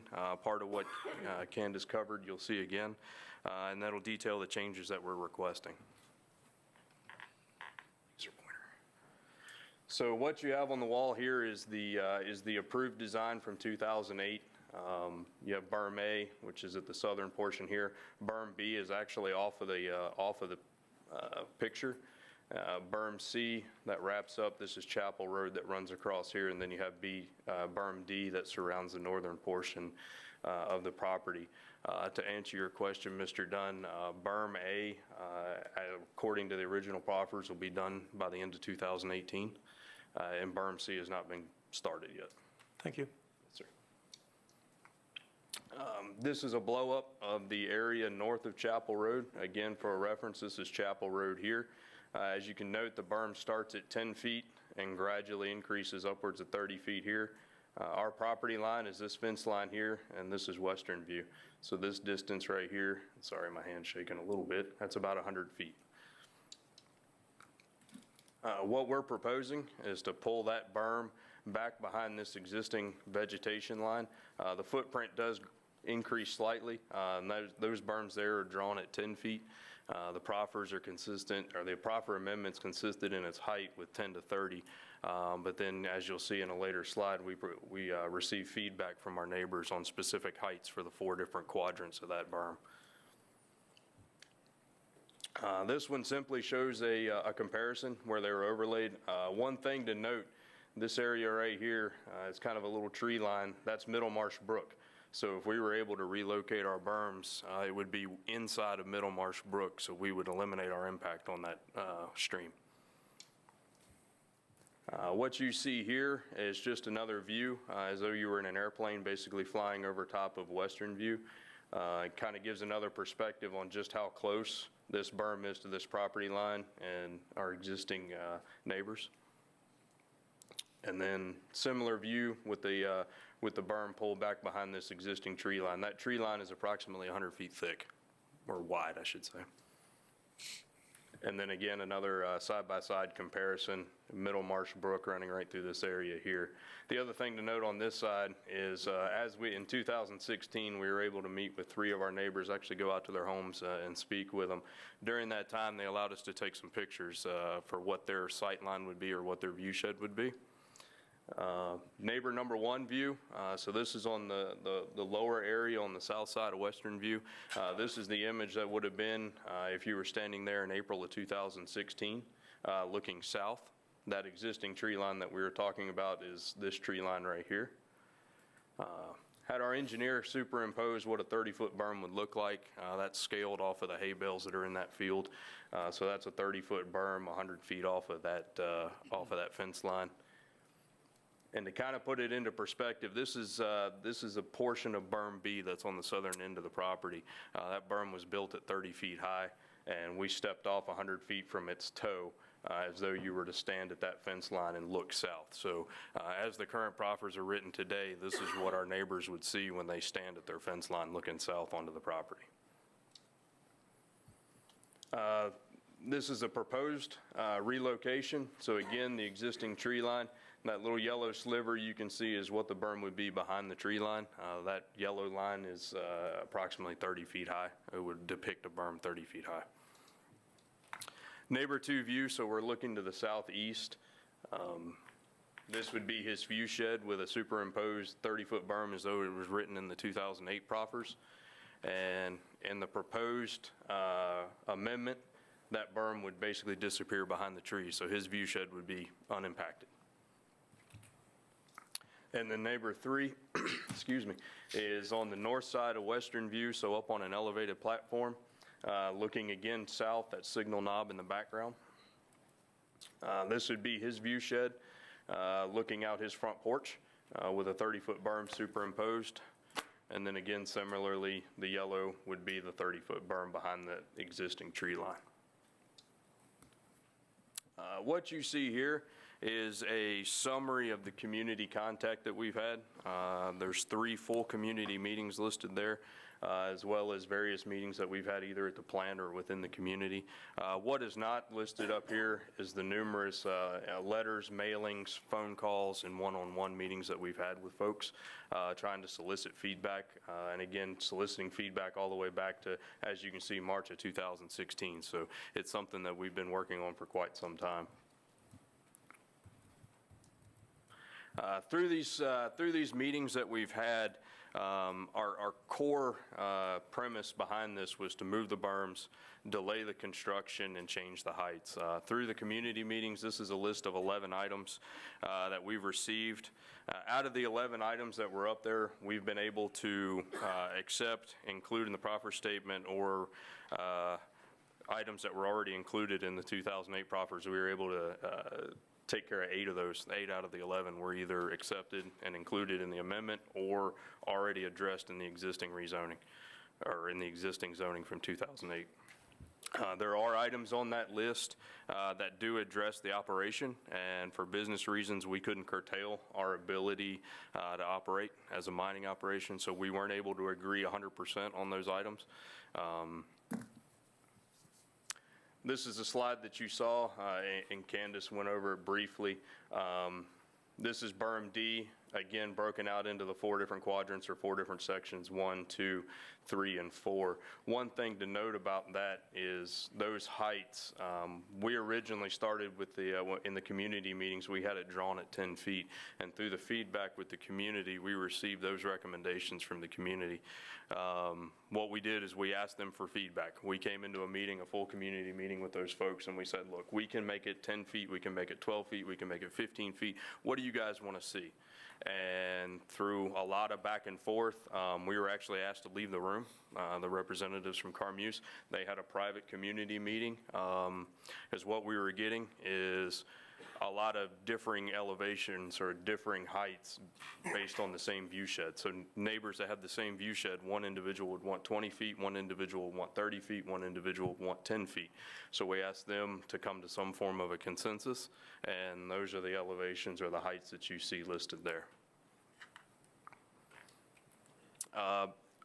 Just a summary on the generalized development plan. Again, nothing south of Chapel Road is changing as far as the berm heights or any of that goes. So that's just an overview of the generalized development plan. And then the last slide that I wanted to leave you with was, again, just a brief summary on what our request is, which is to basically move the berms behind the existing tree line. We feel that that's a positive for the community. That tree line is proffered to stay intact. That tree line will not come out.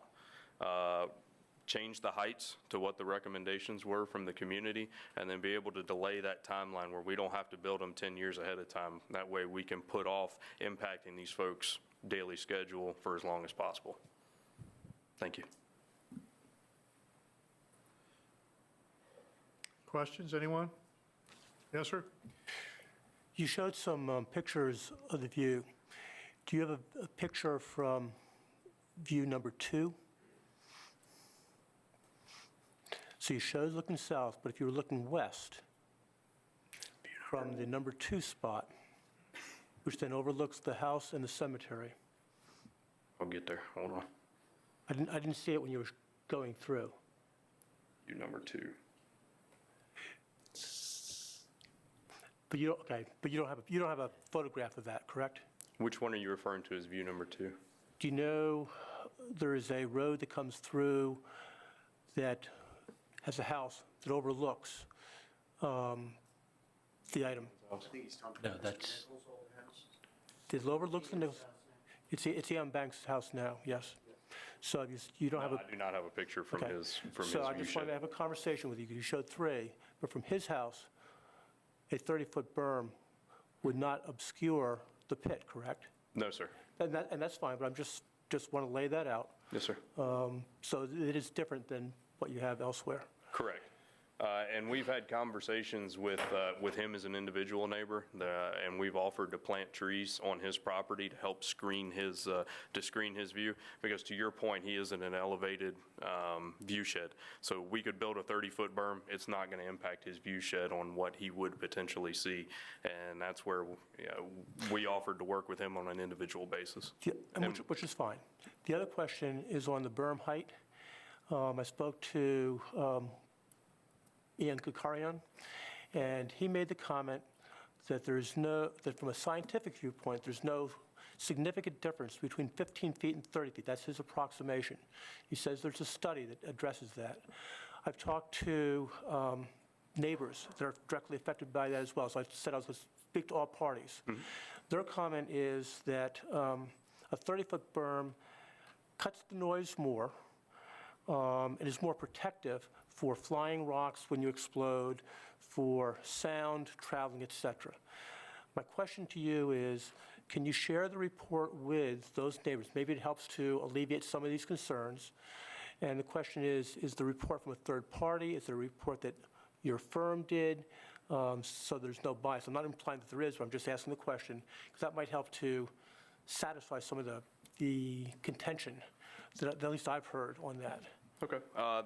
We did have a third-party noise survey conducted on the equipment that's actually at the Middletown plant. I believe that's what Ian was referring to. It was a third party.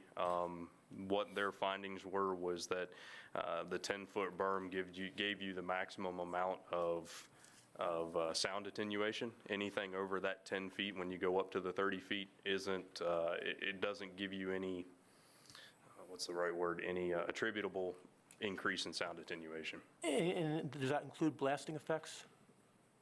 I'd have to go back and look. Okay, that's fine. And is that something that you can share with the surrounding neighbors? I don't see a problem with that. I think they would appreciate that. Thank you. Yes, sir. Thank you, Chairman. Other questions, anyone? Thank you, sir. Yes, sir.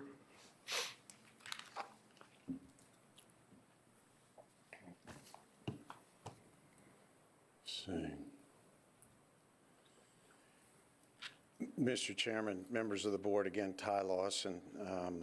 When we started this process, actually towards the end of 16 and had meetings with the county, and in 17, it was obvious to everyone, and staff actually had a great recommendation that we review what had been accomplished. This thing has been zoned for so long, going back to 08. I was actually looking at the original proffers. They originally filed in 5. It was approved in 8. And it was thought that it would be a good idea to run through what work has been accomplished. And I'm working from a red line version, which I believe you all got in a packet, which shows the edits and what's been changed. The original rezoning was for property both north and south of the then existing Middletown quarry. And it prescribed a great deal of work to put in berms in various locations. I'm sure you all remember from the last rezoning, there was a lot of talk from the view, not from the house you were talking about, Mr. Dunn, but actually a little further south where Bell Grove is and the Cedar Creek battlefield. Looking into the property, there was a large stockpile there. And part of the proffer was to take that down and move that out and spread it out and build the berms that were called for, including the 30-footer that you saw with one of the gentlemen from Carmouche standing in front of it. That work was done, and we are progressing in a northerly direction. Also, there was work done on the south side, and that was done. There was also an agreement to limit customer trucks to the then and current quarry entrance, which is on McCune Road. That remains the same. That's ongoing. There was also proffered contributions for historic purposes. Dr. Geyer's here, and he'll share with you the significant work that he did. Started out as a phase one, and it grew into more than that, and I'll let him talk about that. We had actually proffered in the original proffers to deed an 8-acre tract for historic reserve. We actually ended up conveying a little over 36 acres to the Cedar Creek Battlefield Foundation as part of that. 2 cemeteries on the property. One you can see right on Chapel Road. It's fully restored, and we're very proud of that, and folks can stop and visit. The other is actually a little north and is the subject of the proffer which was suggested early on about moving the cemetery access road. I actually included in my letter, and I know you all received it, that I'll be honest with you, we've been at this so long, and it had been requested by a neighbor to relocate that access. I'm not sure there's anybody that still wants that. So we built the road. It is being used by the family. We've been told they go there at least once a year to pay respects, and we're happy to withdraw the request to relocate it and build it in another location. Requirement to protect groundwater and do blast surveys. We've done that. We continue to do that as new folks move in, neighbors come and go. We contact them as well. We have had some requests to do those surveys by an independent engineering firm for both the blast surveys of all structures, houses, barns, et cetera, and also of wells, and we continue to do that, continue to reach out. There are provisions for dust control, blast control from the original rezoning. Those are being complied with. Those are ongoing. Limit on the number of truck trips. Again, customer trucks going in and out of the McCune Road entrance. That remains in place, and we're complying with that. Provisions in the original proffers about noise abatement. Provisions about lighting, no lighting on top of the berms, et cetera. We continue to comply with that. That remains.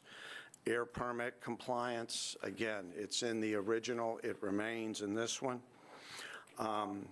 There is a proffer about providing for a series of berms, and also the timing for the installation of those. We kept intentionally in the view sheds south of Chapel. They remain, and the reason is the berms all south of Chapel, they stay the same. They're 30 feet coming up on the side, 10 feet on the southern side of Chapel Road.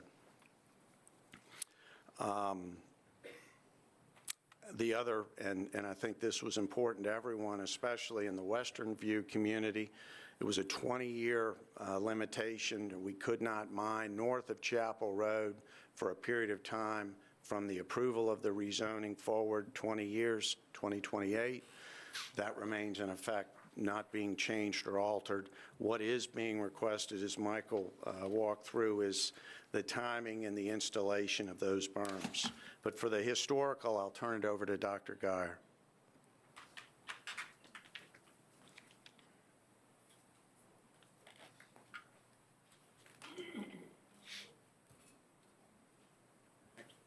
Actually, I've got a summary of his presentation, which, if it's okay with you, Mr. DeHaven, I'll grab. My name's Clarence Geyer. I was the principal investigator for the projects that were carried out, cultural resource management on the Carmouche property. I was head in collaboration, Dr. Joseph Whitehorn, Lord Fairfax Community College, who took most of the responsibility in terms of historical research and interpretation, I negotiated with James Madison between Carmeuse and JMU. I was responsible for developing and negotiating the strategies of field work, seeing that they were conducted, and seeing that the interpretations were appropriately done. If you take a look at the document, and I know you just received it, I put it together in 3 parts with Dr. Whitehorn. The first one is a basic discussion of the basic field procedures that we followed. The second part is, I guess, the products of the things that have been result of the work that was done. And the last part, which I really want to highlight first, documents 3 of 4 professional scholarly works that have been done, that have been produced for this, but more importantly, a series of 13 field reports, which are literally thousands of pages in length in total, but they include every aspect, phase 1, or the beginning part, the analysis of individual sites, the more advanced development of certain, I'll mention just a moment, and also provide a summary document. These are all available. They can be made available at your discretion or as you see fit. Each documents in very specific detail the methods that were carried out, the results of the findings, the analysis that were done, their significance, and so on. In terms of the actual field work itself, we began working there in June of 2008. We didn't finish until about the middle part of 2014, and that was continual work either in the field and or in the laboratory doing the interpretation or analysis. And all told, we investigated 529 acres of land, which were included in 3 parcels. The first one you see here is the Northern Reserve, which is the southernmost. Then you have the one that's been talked about at greater length, the Middle Marsh area, which also includes a 40-acre parcel identified as Area 4, or the Middletown Woods. It lies totally outside of the construction corridor, but they allowed us to investigate it as well. We started off with what is referred to as a basic phase 1 investigation. It was done in conformity minimally with the expectations of the guidelines established by the Division of Historic Resources. It is simply a matter of going across the land and identifying whether or not there are archaeological sites, prehistoric sites, architectural sites, historic, in this case military as well, that need to be investigated or considered as being threatened with particular loss. Normally, like I said, we did start off with the guidelines that are established by the Division of Historic Resources. I can say in all honesty, though, that when we started this work, because of the political sensitivity of the thing, there was also concern on the part of Carmeuse that we exceed the minimum guidelines and actually do the work that would effectively guarantee that we have identified as reasonably as possible all evidence of prehistoric activity, historic activity, military activity, all the way into the 20th century. So we started off, there was no technical discrimination, even though obviously it was a military event that drew attention to our particular activities. In terms of the field study itself, it starts off literally walking the ground. Which sounds kind of mundane, but you would be amazed at what you can actually physically see when you walk across there. Things like roadways, fence lines, everything we saw, whether it was a dump site or a pile of rock that the farmers had cleared, everything and anything was identified, documented, and located. And since we were on a battlefield, we spent particular sensitivity just looking at the land itself, which may sound kind of obvious, but when you're dealing with a battle, it is the nuances of terrain, the ravines, and all of these sorts of things that can make the difference between what did and did not happen, where you're going to find a campsite, where you might have had a battle line, all of these different sorts of things. So as we investigated, we did a very thorough analysis of the terrain itself. The biggest problem, and something that I've never seen happen before, 175 acres at least was covered by a stand of cedar forest that was so dense you literally couldn't crawl under it. If you've ever seen a forest, you have an idea what I'm talking about. They cleared it. They systematically removed this stuff and burned it, destroyed it, got rid of it so that we could actually do the work comprehensively without this idea of a huge 175-acre gap that we'd have to come back to 20 years in the future, to start the whole process all over again. In terms of general expectations of a field work, we're supposed to put in shovel test puts every 50 feet. In irregular terrain, the only way you can do that is take a Nikon total station, and we literally laid out 50-foot grids and put a shovel test pit which excavated a sterile subsoil in every one of those where there wasn't rock. In a lot of the cases, there was just plain rock, but nonetheless the case. We also, in order to further examine this area, let's get some idea what it looks like shovel test pitting, but also to get a better understanding of what's going on. Shovel test pitting and even surface investigations are very poor indicators of Civil War activity. That's been determined by a lot of work at National Park Service sites and so forth. And the end result was we actually developed and came up with a strategy that was approved by the DHR that allow us to do metal detecting in a controlled way initially for the purpose of evaluating land that we knew had been occupied or fought over, and yet there was no physical evidence from either the shovel test pitting or things like that. So we did that as well as part of this phase 1 investigation. For all archaeological sites that we found that lie within the area of construction impact or that would have been affected inadvertently by construction activity, every one of those sites went to a second level of investigation. What that meant was we did historic research, we did additional archaeological investigation, whether it was traditional field sort or metal detecting, to give us a clear understanding of what the site was, its historic importance, its historic significance. Everything was mapped, documented, photo recorded as completely as possible.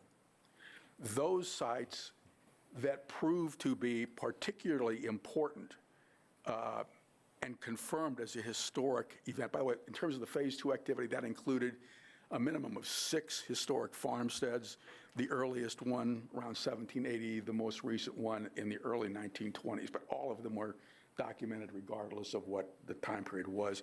It also included an earthwork, military earthwork. It included encampment areas. It included battlefield areas as well. At least a series of these were found to be historically significant. In other words, they either contributed new information to the history of the area, had a historic capability of doing it. By excavating these things, we could actually find out new information that was not available or would not be available in the historic accounts. We worked on one farmstead that met that qualification. We dealt with 2 areas of military encampment, one for the 6th Corps Infantry, the other for the 1st Division U.S. Cavalry. And then we also investigated about a 75-acre of what would be considered conflict area, where we know there was an actual flow of battle. Okay? So those are the things we did. When we got to that level, most all the work we did, particularly on the military sites, was done using metal detectors. And we were using strategies and techniques that were established by the American Battlefield Protection Program that had been well developed at places like Manassas Battlefield, Antietam, and so forth. So we tried to do the best we could on sites of that particular type. In terms of what the end product was, and we're very proud of this, first of all, any and all archaeological sites that we found were recorded with the Division of Historic Resources. Okay? Generally, that did not include things like fence lines and so forth, but it would have included a farmstead. It would have included roads. And by that way, that's their discrimination. That's not ours. We documented everything. Okay? The second thing we did find, and this is a historic thing, we did find significant new information. In some cases, it was a matter of perhaps destroying certain myths about what took place. In other cases, we found out a great deal about the cultural landscape of that area from early settlement all the way into the 20th century. We found a great deal of information about the flow of the battle, the area of encampments that were part of the Civil War activities at the battlefield of Cedar Creek. So we found that. And again, it is documented and is available in the reports that we've talked about. In terms of one find that we're particularly proud of, we identified the remains of a Irish farmstead, initial immigrants farmstead. It was occupied by two men, a guy named McCarty and O'Connor. They were literally so poor, they could only afford a joint ownership of property. So that the two men co-occupied the thing. They built their own homes. They raised their own families on the farm. We identified it as being historically significant. It was first established around 1823. At the same time, Belle Grove would have been thriving, just literally almost within a stone's throw of this farmstead. So to see the disparity of these two is really quite phenomenal. We did not excavate this thing, but recognizing the importance of this, Carmeuse physically removed the land from any further development or construction, so technically it is protected for future investigation or study.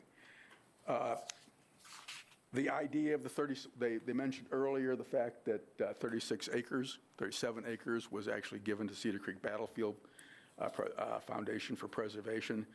Very important landscape. It literally includes the mouth almost of Meadow Brook. It includes lands that were associated with a milling complex of the Heights and the Hoddles that were down in that particular area. It includes the railroad depot of Meadow Mills that was down there, the old B&O line that's gone.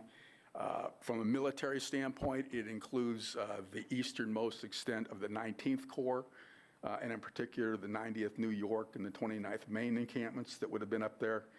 And from an actual conflict standpoint, this is the area where Joseph Kershaw's division literally broke across Meadow Brook to advance against the line of the 6th Infantry. It's kind of a very important area from that standpoint. And this is also includes the landscape that Custer would have actually come off the uplands and descend into Meadow Brook to actually, in his effort to get up to Stickley Hill and get to the rear of the Confederate withdrawal. In a nutshell, that's basically it. So if you've got any other questions, I realize that's very, very, very summary, but if I can be of more insight, give you more information, I'd be glad to do so. Any questions? Anyone? Thank you for your work. Thank you, sir. Thank you. That's our presentation, Mr. Chairman. I understand there are folks here who want to speak, and if we could, we may want to respond at the end. And obviously, we're happy to answer any questions. Questions, Mr. Lawson? Mr. Lawson,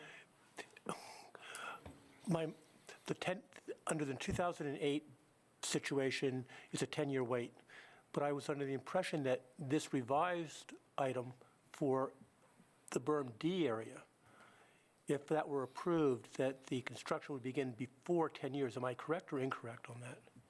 No, the actual mining activity, the 2028 start, no earlier than start for north of Chapel remains. There was and there is, and I shouldn't say that, in the existing proffer, the berms north of Chapel need to be installed 10 years prior to that mining activity, which is the occasion of why we're here. 2018 is 10 years prior to 2028. The proposed proffer amendment puts off the installation of the berms. Not only are the berms put behind the vegetation lines, but they are to be built, and I think we wrote it as 365 days as opposed to a year, but prior to doing extractive mining.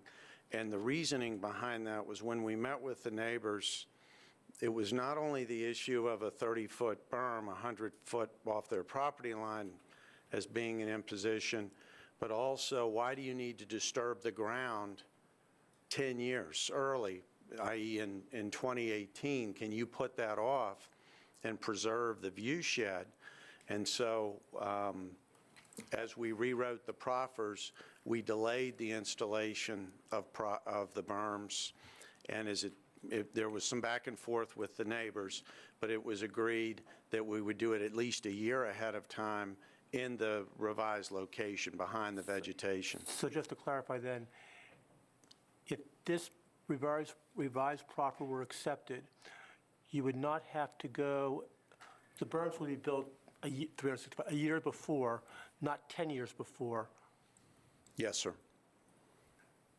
But under the current revision that you have right now, you still cannot mine for that 10-year time frame. Under the current? Under the proposed revised, under what you're proposing today, Yes.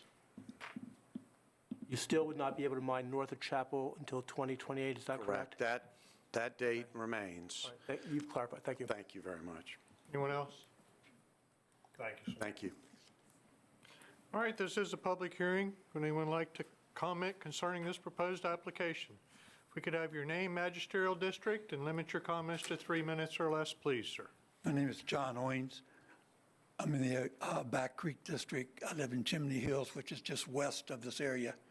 One thing that just came to when I was looking at these pictures, when he was showing the difference between the berm in front of the trees and behind the trees, it was a bright orange, which does not show any trees, any vegetation, or anything like that, which makes it look really bad over in front of the trees. But when you have all those trees on it in the background, it would be an entirely different picture that these neighbors would be seeing. It's not orange. A couple other things that bother me on this, and I was trying to think, within the last 10 years, what has changed out there that would change them and making them want to do their proffers different?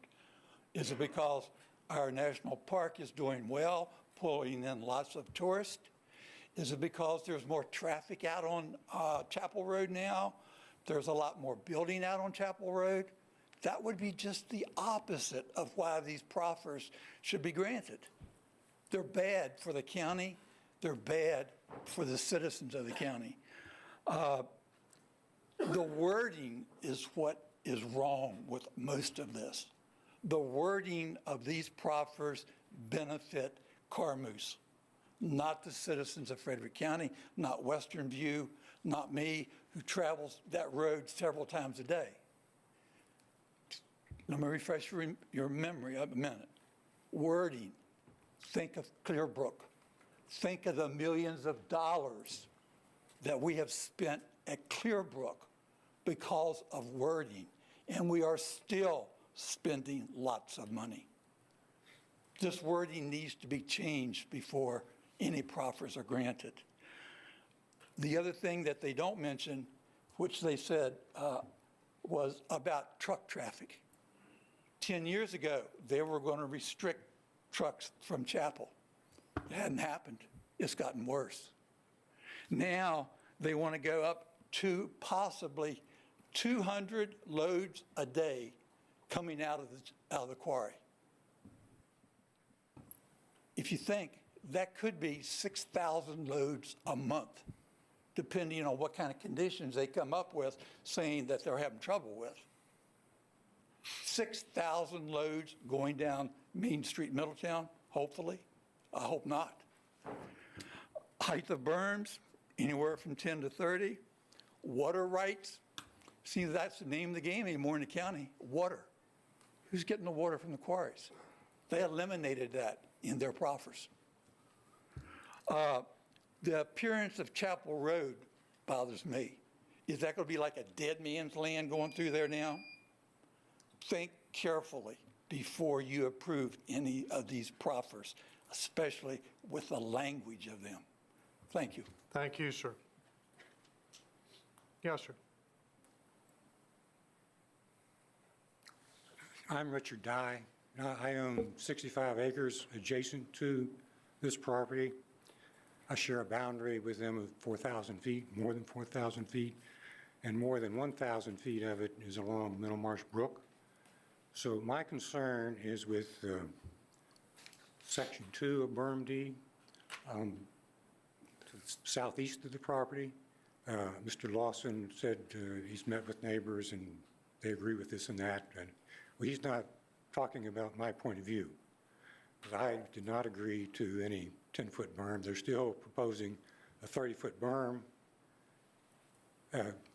Section 2 of berm D, I prefer that they stay at 30 feet, and I also prefer that they build it 10 years in advance like they committed to years ago, to give time for the vegetation, the trees and the other vegetation to grow in. I had hoped to build my retirement home here, sell lots to others to build nice homes here. A 30-foot berm, I think would help us do that. If they could build it like they said they would originally. Now, the language that they proposed says that it would be 30 feet unless it encroaches on the stream or the cemetery. If they're only talking about the northeast end of this berm, then please specify how much of it. If most of it can be at 30 feet, then they could identify, be definitive about what portion of it could be encroaching on the stream of the cemetery. I urge them to use definitive and enforceable language, build a 30-foot berm, and build it 10 years in advance. But I think they are still proposing a 30-foot berm, except for parts where it encroaches, but they're not definitive on this at all. Please require them to be definitive on which portion of it would be less than 30 feet, and please require them to build it 10 years in advance so the trees and vegetation can grow in as they said 10 years ago. Thank you. Thank you, sir. Someone else? Yes, sir. Good evening. I'm Kevin Barrington. I live on Western View Drive. I live in the Back Creek District. Before I go, I don't know if I'm out of order by saying this. I'm an assistant football coach at Ayler, and they do need another school, so. You're not out of line, sir. All right, Thanks thank for you. your comment. Thank you. All right. Good evening, Chairman and members of the board. Before I go into my speech, I need to state the obvious. I find it ridiculous that we are here before you tonight arguing over berm heights, view sheds, and timing issues. Let's not forget the ambiguous language that still exists in the proffers that you have before you. There's a larger issue that unfortunately won't be discussed tonight, even though I thought some other things that weren't important were discussed, so I'm going to go ahead and say it. It's a continuous blasting that we're going to feel from, continuous rocking of our houses we're going to feel from the blasting. It's a sad fact that we, the citizens of Frederick County, specifically the Back Creek District, were put in a compromising no-win situation, partly due to our own supervisors' vote in 2008. The 4-3 vote was a surprise to all of us. The approval of the rezoning of the land from RA to EM has to be one of the most irresponsible and moronic decisions I've ever seen. Now that Frederick County will not reap the benefits of the water as they once thought they were, the decision seems to be even a larger mistake than once thought. In my opinion, the thought process from the 2008 Board of Supervisors that voted in favor was that homes would be affected by this in the future were merely expendable for the price agreed of letting the county grow. Now that Carmoose does not have the luxury of having Frederick Water paying for the proffers for larger berms at a cost of $1.78 million, the price tag looms large over them. I frankly feel putting the community's safety and quality of life in jeopardy will once again be an irresponsible decision that I hope is not made. We have asked for a number of concessions, all of which are reasonable and protects our family's safety, quality of life, and property interest. After 8 or 9 meetings with Carmoose, they have not compromised. In fact, the presentation that you gave to the community, which you saw tonight, shows a 30-foot berm behind an existing row of cedar trees. It's a smoke and mirrors thing. They're telling you it's 30 feet. They came to the table with 10. We said we wanted 30. They said, oh, that comes at a cost. You lose half the cedar trees. It's I can't fathom the thought of them coming and doing a bait and switch type thing with us. I personally think if 30-foot berms cannot be seen behind the cedar trees, then that's appropriate. And I think from the original proffers you have, it starts from 10 to Chapel and then continuously rises all the way up to 30 feet all the way around until it meets Chapel Road again. That's what I'm in favor for. Fortunately, he put our community, pitted one of, Ian did, put us, pitting one another against each other. And then a hastily vote was taken and a 15-foot berm was decided on. And that was because that was the tallest amount they were going to be able to build without messing with the cedar trees. So frankly, I'm tired of playing our games and charades of mock sincerity. Our meetings were nothing but an attempt to win favor for the planning commission and you, the board. So if they're not willing to compromise with the things I discussed, then I'm ready for them to move trucks in, dump the big 30-foot mounds of dirt behind my house and spend the $1.78 million. Thank you. Thank you, sir. Someone else? Sir, Mr. Chairman, members of the board, good evening. Before I get into my little speech, I would just like to refer to Mr. Wilmoth that the majority of the citizens who participated and met with Carmoose acted in a very professional way, and we weren't just angry at the 2008 decision. We knew there's going to be a quarry in our backyard. I made the comment at the Planning Commission meeting. It's just how we can mitigate the effects. So I'm a citizen of the Back Creek District. I also live in Western View. My concerns with the documents before you tonight, for tonight's vote. Though out of the ordinary, I'd like to ask for a bit of change in format. You may not be able to do it. Rather than the usual, applicant speaks, the public gives comment, you ask questions, and you take a vote. I ask that the board engages itself. Involve yourself in our decision. To date, we have not been able to receive any kind of help, any kind of representation from the Board of Supervisors on this problem. There have been both general invites and specific invites that I guess there wasn't time or they weren't important enough, and yet the quarry managed to meet with the Back Creek supervisor. Again, no anger involved. I just ask your intercession on our behalf.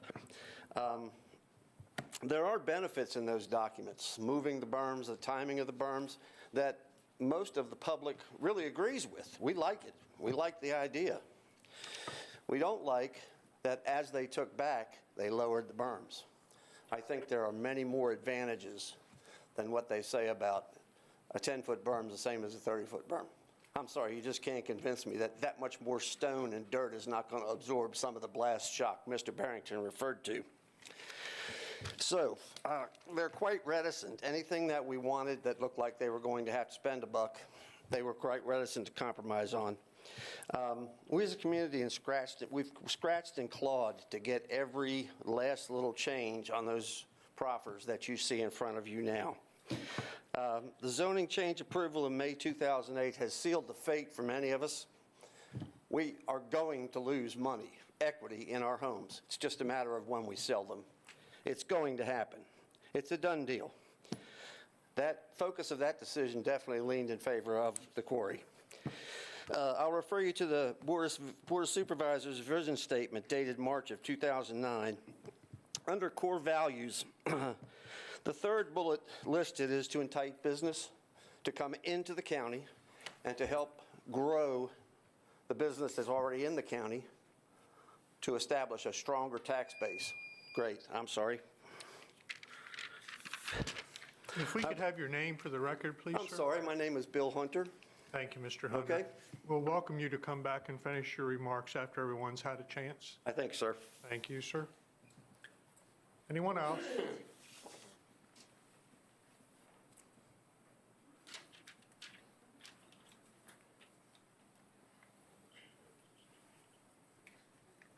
Good evening, sir. My name is Mike Swiger.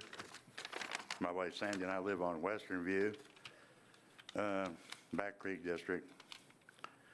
We've been to the last few community meetings with Carmuse and the local residents who will be affected by your decision here today.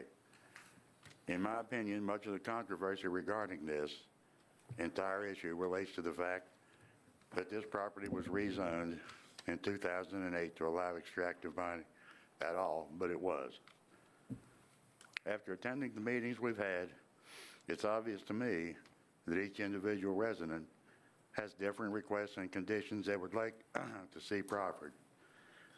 There will never be 100% consensus on the amended proffers to all residents' satisfaction. I think it's time we take a step back, look at the big picture.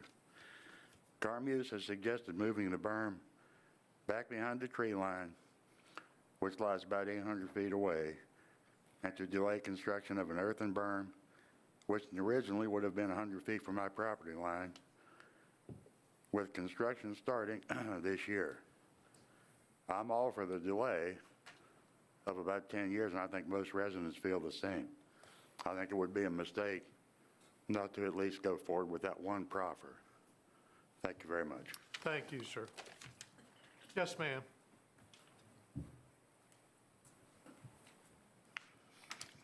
Good evening. I'm Robin Young, 520 Chimney Circle, Back Creek, Middletown. I have 2 points to make. I'm one of dozens of neighbors who have collectively put hundreds upon hundreds of hours into studying documentation, meeting among ourselves, and with various Carmeuse executives. The process we experienced from the quarry was very one-way. From the outset, the tone was condescending, and at 2 public meetings, we were bullied and threatened repeatedly, first by the East Coast manager and subsequently by their Winchester attorney. Despite this, there was initial agreement on berm D at the first high-pressure meeting. But then when more penetrating questions were asked, these were brushed off with no answers forthcoming. So just as they couldn't even remember a single comment the Planning Commission made to them at their meeting, they could not find, read, or deal with the list of 11 items submitted by the Neighbors Working Group. So I was shocked to see that up there on the screen with the declaration that 8 items had been resolved. But yet, during small, private meetings that we had with the quarry executives, compromise seemed to be moving along, with various executives participating in wordsmithing and verbally committing to small changes in procedure and language. But when none of that made the final proffer, in the proffer document before you, we came to fully understand that most of this activity on their part was phony and insincere, and any shred of compromise was vetoed by higher-ups not participating with us. They had no real intention of working with the community. It was just for show, so that they could say they had worked with us. On the issue of noise not rising, I have 2 words for you: Hollywood Bowl. Ever heard of it? Famous world-renowned music venue in California, where the orchestra is down here and the top seats are up here, and there's very little amplification, and the sound rises just fine. But I wouldn't expect to be really surprised given their shameful behavior and impact on the Federal National Park at the neighboring quarry in Strasburg, which lacks only the name Carmeuse in glitter paint on their equipment to be obtrusive over hallowed ground. They really don't care about their neighbors in Middletown. I hope you do. My second point is to remind you that in your packet there is a message from VDOT Edinburgh District Administrator Cliff Balderson commenting on VDOT's point of view on the intersection with Chapel Road. And they are not able to be formally involved with the county at this point in the process, but they do have a request that any action you take uses the phrase contingent upon the approval of VDOT. Thank you. Thank you, ma'am. Anyone else? Yes, sir.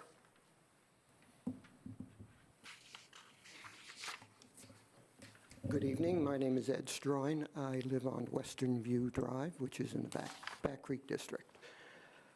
My comments are very straightforward. The original 2008 proffer put a huge 30-foot high pile of rubble and sand a couple of 100 feet from my property. The revised version puts it behind trees, behind a tree line, hundreds and hundreds, probably a couple of 100 yards from my house. A second change would be that berm, the revised berm, would not be built this year. It would be built just before extractive mining begins, which is in 2028 or thereafter if they decide not to do the mining until 2032. That's fine with me. The current proffer doesn't provide me with anything but a pile of rubble and noise and dirt and danger. The revised proffer, although it sure as heck isn't perfect from what you've heard from the neighbors, at least gets that part of it out of the way. That's why I'm in favor of the revised proffer, pending clarification of some language that's in the proffer that many, many of my neighbors object to. Thank you. Thank you, sir. Anyone else?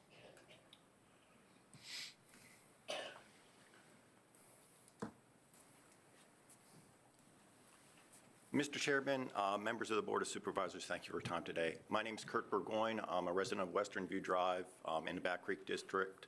My wife and I have what's often referred to as the old pickerel farm, built around 1830. I'm going to speak bluntly, and I'll keep it very brief. This is all about money. In short, Carmeuse is wanting to spend a little bit, wants to spend as little of it as possible. In 2008, over the objections of all homeowners in the neighborhood, this county's Board of Supervisors approved a rezoning of the identified land.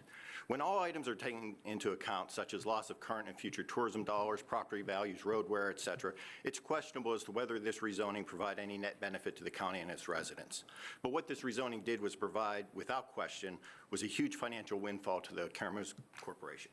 Now, 10 years later, Carmeuse is looking to do the same thing again, but only on a slightly smaller scale. They're requesting revised proffers that will allow Carmeuse to spend considerably less money than originally required to protect the adjacent homeowners. While the new proffers increased setback berms are desirable to the neighbors, it's not being done out of the goodness of Carmeuse's heart. They've already stated that testing has indicated that they're not financially practical for them to excavate beyond what they've already proposed. They have no desire to incur the additional costs of building berms that will never be needed. Other cost-saving measures that they have proposed, such as reduced berm heights and a reduction in established vegetation screening, only further damages the quality of life and property values of the neighborhood. The increased berm setback does not offset the reduced berm height itself in regards to quality of life for the neighbors. Do not allow Carmeuse, a company that is not even headquarters in Virginia, to add to their bottom line at the expense of local Frederick County residents. Please vote to deny this change of the proffers, or at least, or as a minimum, send it back for further review. Thank you very much. Thank you, sir. Yes, sir.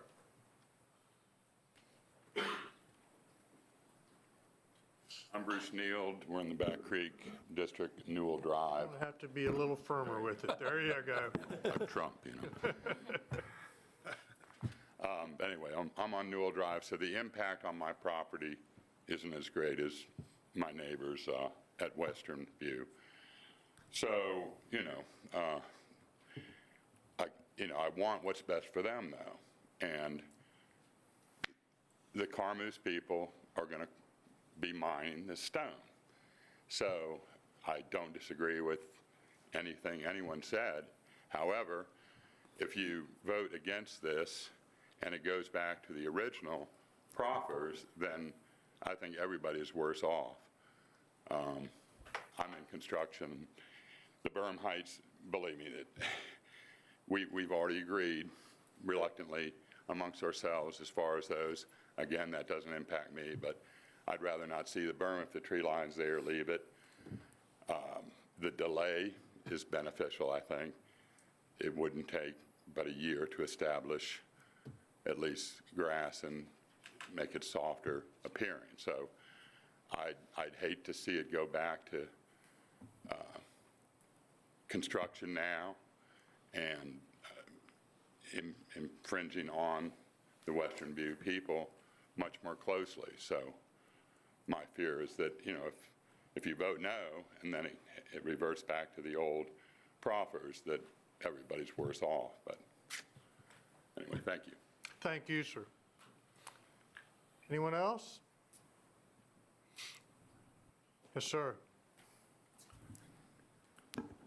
My name is Kean Banks. I'm on Marshbrook Lane and Back Creek District. My issue today, there's a million things I could talk about on here, but I want to address the timing issue today. The timing of the berms is one of the issues that we've struggled with during negotiations. We've been looking for some sort of sweet spot, and we haven't been able to find it. 365 days does not allow a tree to settle up and become mature enough to take care of itself once blasting starts, dust starts collecting on the leaves and stopping the photosynthesis from happening. The trees take a little bit more time in order to mature up and be able to become stable. So we've been working on language that would work for Carmeuse and the neighboring communities. We have failed to do that at this point in time. What I would love to see happen is some more negotiation, some more working on words. I think there's a lot of people here that like the idea of a smaller footprint. Even Carmeuse likes the idea of a smaller footprint. It's the wording that we have right now I can't get behind and I can't support. I wish I could. I've tried everything I know how to do to make the wording happen and to make a successful agreement. Unfortunately, we weren't successful this time around. Maybe there is no other time around. Maybe tomorrow the trucks start moving in. I don't know what the future holds. What I do know is I tried my best to come to an agreement that would work not only for the community and our quality of life and our family's safety, but also with Carmeuse, knowing they have a business to run. They're going to turn a profit one way or another. What we're hoping to do was make it a marriage that would work for the community and the business to turn their profit. What I'm really hoping you, as a board, do is help us work on a negotiation with Carmeuse. If you can't do that, I'd like to see the trucks roll in tomorrow, start building. I wish we did have some rousing success in the beginning, and we made some strides. I just think that the document and the wording's not quite there yet. And it can get there, it's just not there. Thank you. Thank you, sir.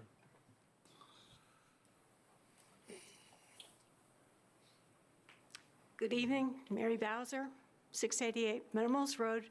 The northern section of the southern, I don't know, it's the red circle on the lower part. We were one of the first ones who were affected from the 2005, 6, 7, 8 discussions.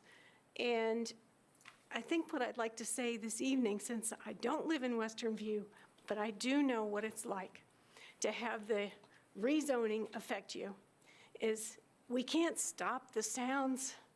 We can't stop the noise from the trucks. We can't stop the daily blasts. We can't do any of that. But what we can talk about are the few things, and that's view shed, and that's a couple of other things. It's mainly the language. And we're asking you, and I want to just reiterate what Kian has just said, we are given so few ways to come back to have any kind of impact on this major change in our lives. And I'm asking you to help us find a way to craft the language so that we get some protection, because there's so much that's outside of our control. Thank you. Thank you. Anyone else? Yes, sir.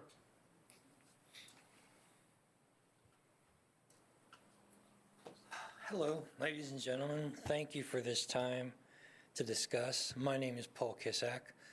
I live on Chapel Road, about 800 feet from the property in discussion, the northern section of the reserve. And first, I wholeheartedly agree with my numerous neighbors on what they said. One thing that hasn't been literally explained enough is the damage we're going to incur to our lifestyle, safety, and homes due to the explosives. This is maybe a 40-acre, 100-acre site that is going to be detonating large amounts of explosives 100, 800 feet from hundreds of people, children, swimming pools, you name it. There's going to be damage. Chapel Road, the setback hasn't been discussed. 10 foot high, I don't think that works. Let's see, give me a second here. This is about the calmest we've been in the last 10 years. Talk about thousands of hours of work, tens of thousands of dollars, all done on our community all by ourselves. We would like an extension. We don't sure what our options are. I'm not sure what the options are. More time to go over the detailed language that is necessary to mitigate the damages and make sure it's a safe environment, because this flies in the face of the GDP for Frederick County and the ethics statements that are posted on the website. We're literally going to be in an earthquake zone, and you have voted us into that. I have prepared 3 pages from community notes and inputs and guidelines of specific language from the Virginia Code pertaining to mining and quarries and so forth. Specific, and covers the issues of lighting and explosives and so forth. And I gave it to Ms. Phillips. She has 7 copies, 1 for each of you. And I emailed it each personally to your websites for your review. It's pretty comprehensive, and we would like more time or any options that give us to discuss with Mr. Lawson and Carmoose the ability to slip these detailed languages and restrictions and wordsmithing in so that you don't end up with clear book disasters and the other things that people are talking about and that we know about and that we've heard about. I have another 8 minutes to go. If you want to. Well, we'll welcome you back to continue after everyone's had an opportunity, sir. Let's jump in the last one, but thank you for the time. Thank you, sir. Anyone else? Anyone? Yes, sir. This is the guy. I thought about that. Paul Clevenger, Back Creek District. I live on Western View Drive, and I'd like to thank you, Mr. DeHaven, for denying this application in '08. And my biggest concern is the tree line, the area behind it, they will not make it agricultural, so they could continue mining after they get up to the berm. And that was a big planning commission concern, and a couple weeks ago, our decision was denied, their package was denied. Thank you. Thank you, sir. Anyone else? Anyone? Last call. Yes, sir. 3 minutes, if you would, please, sir. Thank you. I'll do it in less because I got wordy last time. The second of the bulletized core values was that the Board of Supervisors was to plan for the future quality of life in the county. Well, we need it now. And all I can say is that I'm afraid a majority of citizens from the affected community is still not satisfied with what we've been able to scratch out in the document that's in front of you. Unfortunately, a vote to deny takes away the good benefits. So kind of on the fence, and I guess there's nothing that can be done in the way of compromise anymore between ourselves and Carmoose without some help, without some aid. They've done nothing to compromise us to a point where it squelches our concerns for our safety and our quality of life in the future. So in closing, I simply ask, will you please help us? Thank you for your time. Yes, ma'am. Robin Young again. I actually didn't get to finish the VDOT points, so rather than sending you to your packets to dig them out, let me just say that Mr. Balderson authorized me to tell you several items of concern to VDOT. First of all, the quarry says that VDOT can handle all of this issue with the interface with Chapel at the time permits are pulled, which is like a year out. VDOT prefers to be involved with planning early on, not at the last minute, as he says. VDOT also told Carmoose in 2008 that trucking their stone across Chapel Road was not acceptable then, and it would not be acceptable now. They stand by that. And they were neither aware that a new proffer is pending, nor of the new use of the phrase in the proffer of a conveyor belt across Chapel Road, which they state VDOT would be unlikely to approve to transport stone over the heads of school buses, vehicles, and people due to the risk. Part of our fear is that the transportation interface has been swept under the carpet, because if they do build a tunnel that's indicated on the map, it's probably going to involve an extensive roadway structure in and out of that tunnel, possibly a clover leaf, with even more impact on the viewscape, which they just don't want to deal with now, along with the other viewscape issues. So, yes, we need help to come to a conclusion, and it would be great to table this and send us off to try and craft more language. I understand Mr. Dunn has been out meeting with some of the neighbors, and perhaps more of that would be helpful. Thank you very much. Thank you. Mr. Kizak, if you'd like some more time? Well, it's your call, sir. No, it's not. It's your call, I'm afraid. Thanks for having me back. Only a couple seconds. Like I said, the package I gave to Ms. Phillips to look at and review, the detailed language, the devil's in the details, and the specific language that we need to protect our homes, the environment, and everything else is not in any way close to being included in the vague and general GDP that Carmeuse has on the table at this point in time. There's one thing you will never, ever hear up here in the board again is neighbors coming up and say, please, put a limestone quarry in our backyard. It's, at a minimum, I thought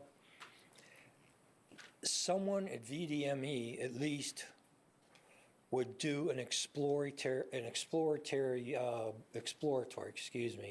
bench blast where they do the drilling, do the explosives, and test and see the seismic wave propagation and make sure that it doesn't exceed the limits being that close to an established residential neighborhood.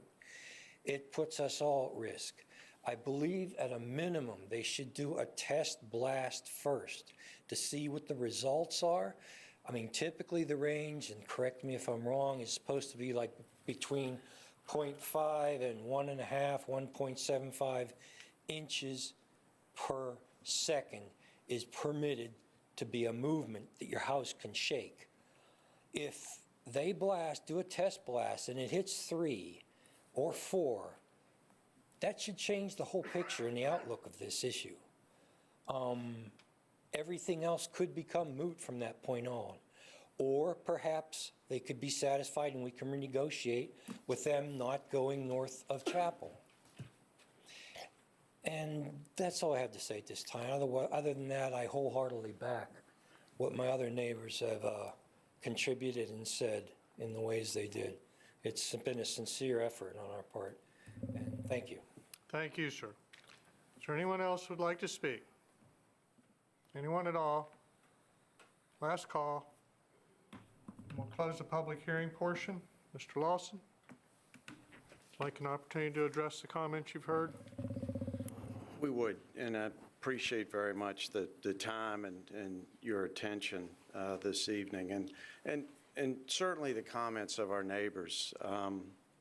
We have had numerous meetings. There's 7 amendments to the proffers to attest to that. There's been numerous other discussions as well. And again, can't emphasize enough the proffers and the amendments that we're proposing is to move the berms back and put them behind vegetation, existing vegetation, and to delay the disturbance of the earth until some point in the future. Also, wanted to very quickly, you saw a quick slide of it, but the 11 comments, we do hear our neighbors. I want everyone to rest assured that we have, and they were actually spelled out. Kian gave us a list of those 11, and they're on the slide, and as Michael pointed out, those are either addressed in the revised proffers or they were already addressed in the proffers that were approved back in '08. There were 2 that go a little further and we do have issues with because it restricts operations. But there was questions about berm heights and we wanted specificity and so on. The berm heights are already spelled out in section 2.2. They are scalable. And then, of course, we've gone further since then and had for the various sections, the prescribed heights, which were the result of meeting with neighbors. Talking about vegetation and that it must be maintained. There are ordinances that address with that. That's also in 2.2, and we actually added language to assure to the survivability of the vegetation that was inside. The third item had to do with hours of operation, and we had been asked, and you need to know this, to restrict a mining operation to a 9-to-5 operation, and as an industrial operation, we can't do that. Proffers, as you know, run with the land. They're binding forever, and we just cannot restrict that.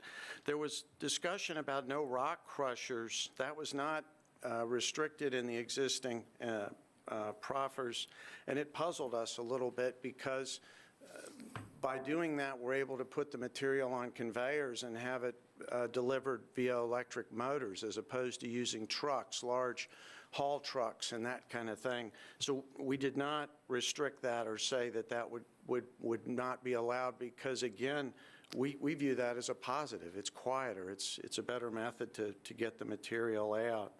All operations must be within the berm enclosures, and actually the existing proffers provided that at 9.1. All operations must be behind the berms. There was discussion about water rights and that sort of thing. We didn't change that. That was changed subsequent to the 08 approval, and that was by agreement with the sanitation authority. So that had actually, events had overtaken the proffers that had been done years ago. Lighting was raised as an issue, and again, as I think I pointed out, that remains the same. There is no lighting on top of the berms. Security, we want to know that we're safe. We want to know that bonds are in place.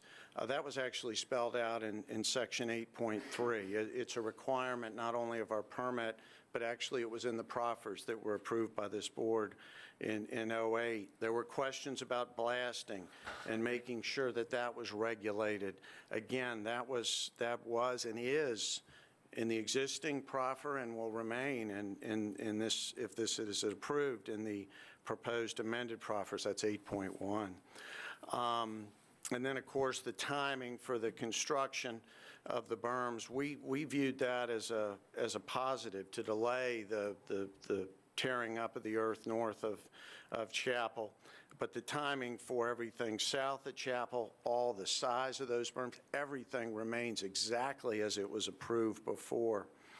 And then the do not cross Chapel Road, and as it was pointed out, and as you all well know, if anyone is going to go on VDOT's roads, they're going to need permits. That's true if you're going to have a driveway for a home or anything, you're going to have to get permits. And yes, most certainly we will need to do that. And I appreciate the admonition that if we're going to go on VDOT's roads, we're going to have to speak to VDOT. That's law, and we will and certainly will comply with that. But greatly appreciate your time. Be happy to respond to any questions. Questions of Mr. Lawson, anyone? Thank you, sir. Back Creek. Mr. Chairman, this is unusual, but may I have a sidebar conversation with Mr. Lawson and the CarMuse reps? Okay, 3 minutes?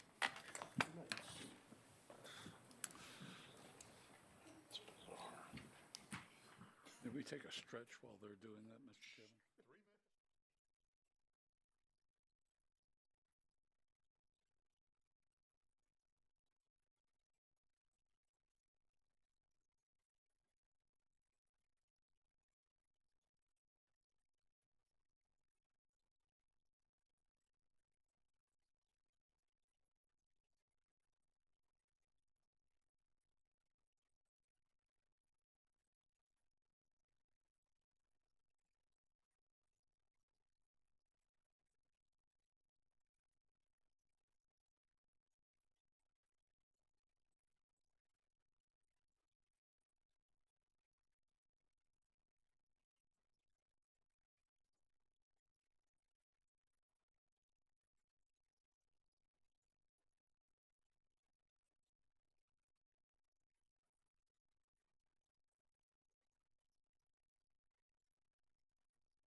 patience. Supervisor Lofton. Mr. Chairman, thank you for that brief recess.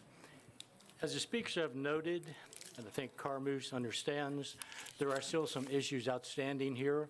Some good points have been made. I know that I have been working with Carmouche as well as the residents have been working with Carmouche. And I believe, as Mr. Banks has said, there is a position here we can get to that benefits everyone. Not everyone will get everything they want, but I think we can get to where everyone gets something.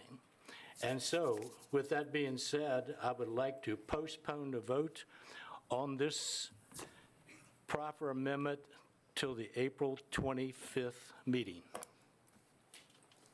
Form of a motion. Yes, sir. Do you intend to continue the public hearing I would, or no? no, do not wish to continue the public hearing. Thank you, sir. All right, you've heard the motion to postpone, Second. but not to continue the public hearing. And a second, is there discussion?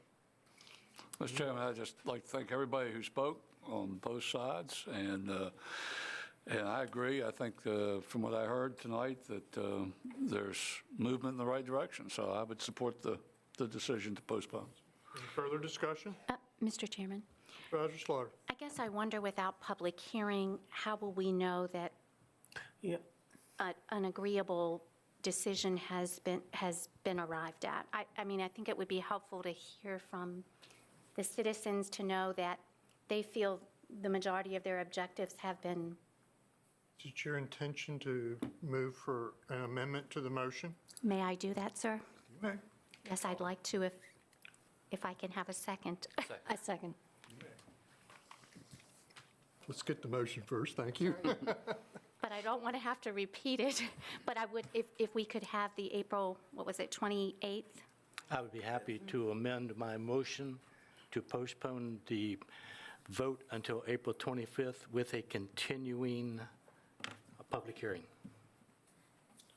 All right. And a Second. second to that one? Second concurs? Yes. Is there a further discussion? All those in favor, aye? Aye. Opposed, no? We'll continue the public hearing and the discussion at the April 25th, 2018 meeting. And we do thank you all for taking time out. We know that it takes time away from family for sharing with us. Conditional use permit 0917, Mr. Chairman.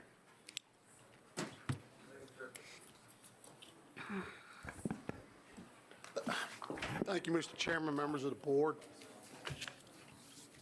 This is a conditional use permit for a commercial telecommunications facility. It's going to be located at 219 Round Hill Road. It's in the Back Creek Magisterial District. The land is currently zoned RA, rural areas. This proposed, the current land use is a automobile salvage yard. This proposed use is for 138-foot commercial telecommunication tower with a setback waiver. If I can turn your attention to the map on your left, I think I'll blow it up a little bit. The property is highlighted obviously in black. The small yellow dot is the general area where this commercial telecommunication tower will be located.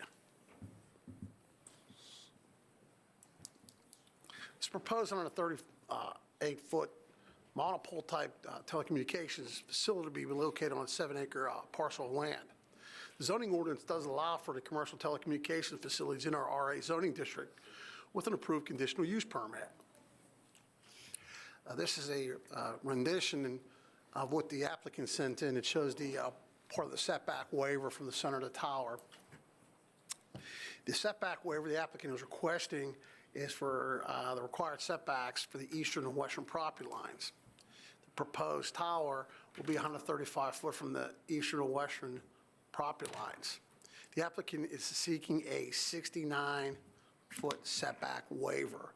As you're all well aware of, that in the RA zoning district, the height is 35 feet, tower is 135, the RA setback, or 138, excuse me, and the RA setbacks are 100. In the packet that the applicant sent in, the staff also looked over, does give you the calculations for that setback waiver. Should the Board of Supervisors find this use to be appropriate, the Planning Commission recommend the following conditions be assigned to this conditional use permit. Number one, all review agency comments shall be complied with at all times. Number two, the tires should be available for co-location or personal wireless services. Number three, a minor site plan shall be approved by Frederick County. Number four, the tires shall be removed by the applicant or property owner within 12 months of an abandonment of operation. Number five, in the event that telecommunication tires not erected within 12 months, the approval of the conditional use permit, the conditional use permit would be deemed invalid. And number six, any expansion or modification of this use will require a new conditional use permit. Mr. Chairman, for the record, Mr. Lynn Kerner, representing the applicant, is here, and I'll be happy to try to answer any questions you or any of the board members may have on this proposed conditional use permit for a 138-foot commercial telecommunication facility. Questions for Mr. Chairman? Supervisor Dunn. I was trying to find it in the packet, but with this setback, if that tower for whatever reason collapsed, does it fall then outside of this setback or is it still within? And the second question that relates to that, if it does fall, I mean, here's my tower. Do most of the towers break in the middle as opposed to at the base? So I'm just looking from a safety perspective, what your thoughts are. The telecommunication towers are, with the applicant, it's in your package, actually they're designed to fall on top of, crumple within there. The setback is because our height requirement in that zoning district, you can't go so high, it's a 1-for-1. That's what they're asking for. But yes, the tower is designed to collapse upon itself. So you don't see a public safety issue if the thing did collapse, is that correct? That's correct. Okay, thank you, Mr. Chairman. Other questions? Supervisor Slaughter. Just clarification, in the information in our board packet, it references a 134-foot pole, and it looked like your presentation was 138. I don't know if 4 feet is a difference, but... It is 138. 138. Yes, ma'am. Okay. Thank you, sir. Other questions? Anyone? Thank you, sir. Yes, sir. Good evening, Mr. Chairman, members of the board. My name is Lynn Kerner. I'm a site acquisition specialist contracting with Shentel. I want to very briefly give you a little history about this site so that you fully understand the parameters of it. This site was originally installed at a location on a power pole at the off-ramp, southbound off-ramp of 37 and Route 50. That was back in 2009. The technology at that time, that was a prime location for this type of installation. Technology changed, and in 2012, they attempted to do an upgrade to this site to meet the 4G requirements. This site could not be upgraded to its fullest extent because of structural issues with the power pole. So we did what they call a ground mount. The remote radio heads were mounted on the ground. The antennas were, of course, up on the top of the power pole. Excuse me, top of the power pole. Now, in about 2015, there was a requirement to do another upgrade. We started looking for a site. I was issued they call a search ring to come to this area and start searching.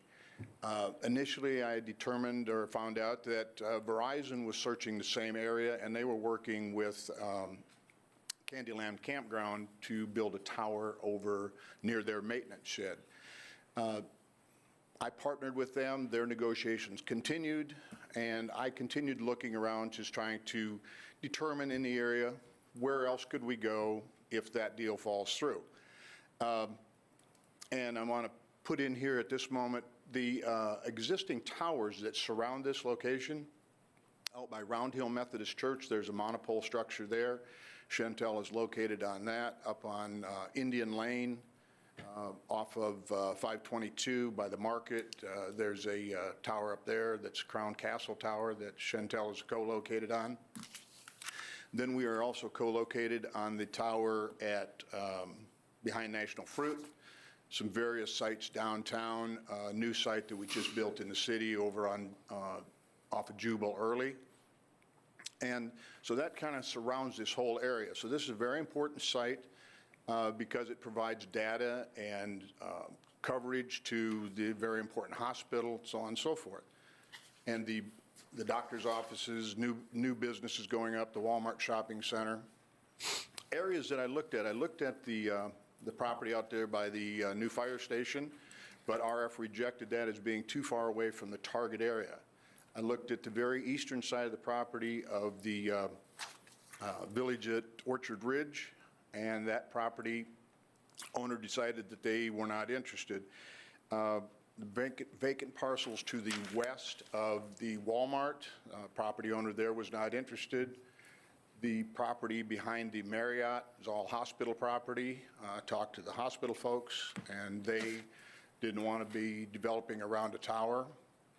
And also asked about putting a rooftop installation at the hospital, and they weren't interested in that. Ultimately, what happened is Verizon and Mr. Littman at the Candyland Campground terminated negotiations. I went to Mr. Littman to see if we could work anything out, and we could not. I did some more searching, talked with VDOT out by the maintenance building. Out by the maintenance building, there is, in close proximity, we would need a 195-foot tower there to reach our goal, and it's a close proximity to a historic property farther down Red Bud Road. We've gone through the Historic Review Board, and they've found no issues with that. We've gone through with the state review, and there's no issues with any issues with historic properties or no adverse effect. The property surrounding this is, to the east is the Shenandoah Valley Electric Substation. To the south is the golf course. To the west is a salvage yard. And then Mr. Bishop's home and a couple other residences are to the north. We feel this location fits with the surrounding area, will have little impact on any of the surrounding properties, provides Shentel with a base to continue their service and improve it in this area for the hospital and the surrounding area, and for the citizens that shop, commute, as well as those that, like I said, use the medical center. And I ask for your favorable consideration in this, and I'm happy to answer any questions. Have our RF engineer with us also. You referenced Red Bud Road. I think you meant Round Hill Road.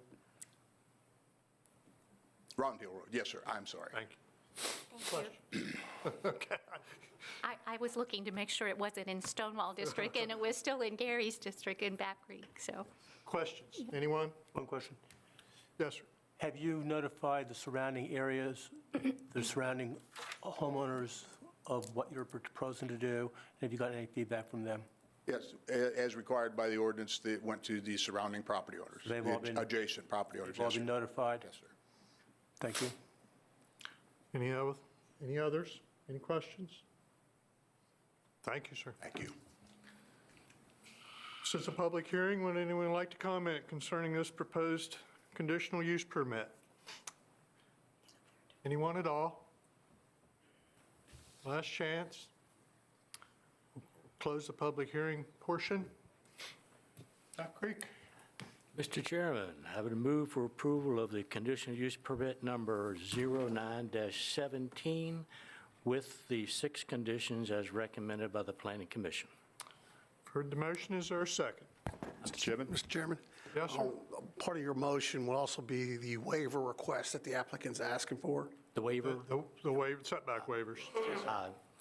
and I will amend my motion to include the setback waivers as requested by the applicant. Second concurs? Second concurs with the amended motion? I haven't said anything yet. I don't think, I don't think we had a second. I thought we did. Did we? Okay. So Thought I heard one. I'll second. Seconded. Thank you. In concurrence with the amended motion. Thank you, Mr. Chairman. Clarification. Is there any discussion? One quick question. Yes, sir? Mr. Chairman, were there any objections, did you receive any objections to this at all from the people that were affected? Actually, we had one person that lives on the Stonewall, on that drive, actually was in support of it. for better communications, as Mr. Kerner pointed out. That was the only. Okay, thank you. Thank you, Mr. Chairman. Yes, sir. Further discussion, anyone? Are we ready to vote? Supervisor McCarthy? Aye. Supervisor Slaughter? Aye. Supervisor Wells? Aye. Supervisor Lofton? Aye. Supervisor Dunn? Aye. Supervisor Trout? Aye. Chair votes aye, and the motion carries. That will bring us to proposed truck restriction on Springdale Road. Mr. Bishop? Thank you, Mr. Chairman. Once again, and members of the board. So just give a little bit of history on this. This first came to our attention through public comment portion of part of the Carbaugh rezoning at the Planning Commission as that rezoning was making its way through. From there, in conversation with Transportation Committee leaders, we put that on the agenda for the Transportation Committee, and from there it's made its way forward to this point. The portion of road we're speaking of is Springdale Road, which connects Shady Elm Road with Route 11. This is commonly referred to as the Bartonsville area, just south of Kernstown, and it's interchangeable with Route 37. Following the concern being raised, we did do a physical evaluation of the roadway, and as you we're able to see on the map, obviously there are many vertical curvatures, tight turns, and that sort of thing, but also there's significant horizontal curvature, particularly in the form of the railroad crossing that is right near the intersection of Shady Elm Road and Springdale Road. And more importantly, part of the evaluation shows that a reasonable alternative does exist in the form of Shady Elm Road through Apple Valley and back to 11.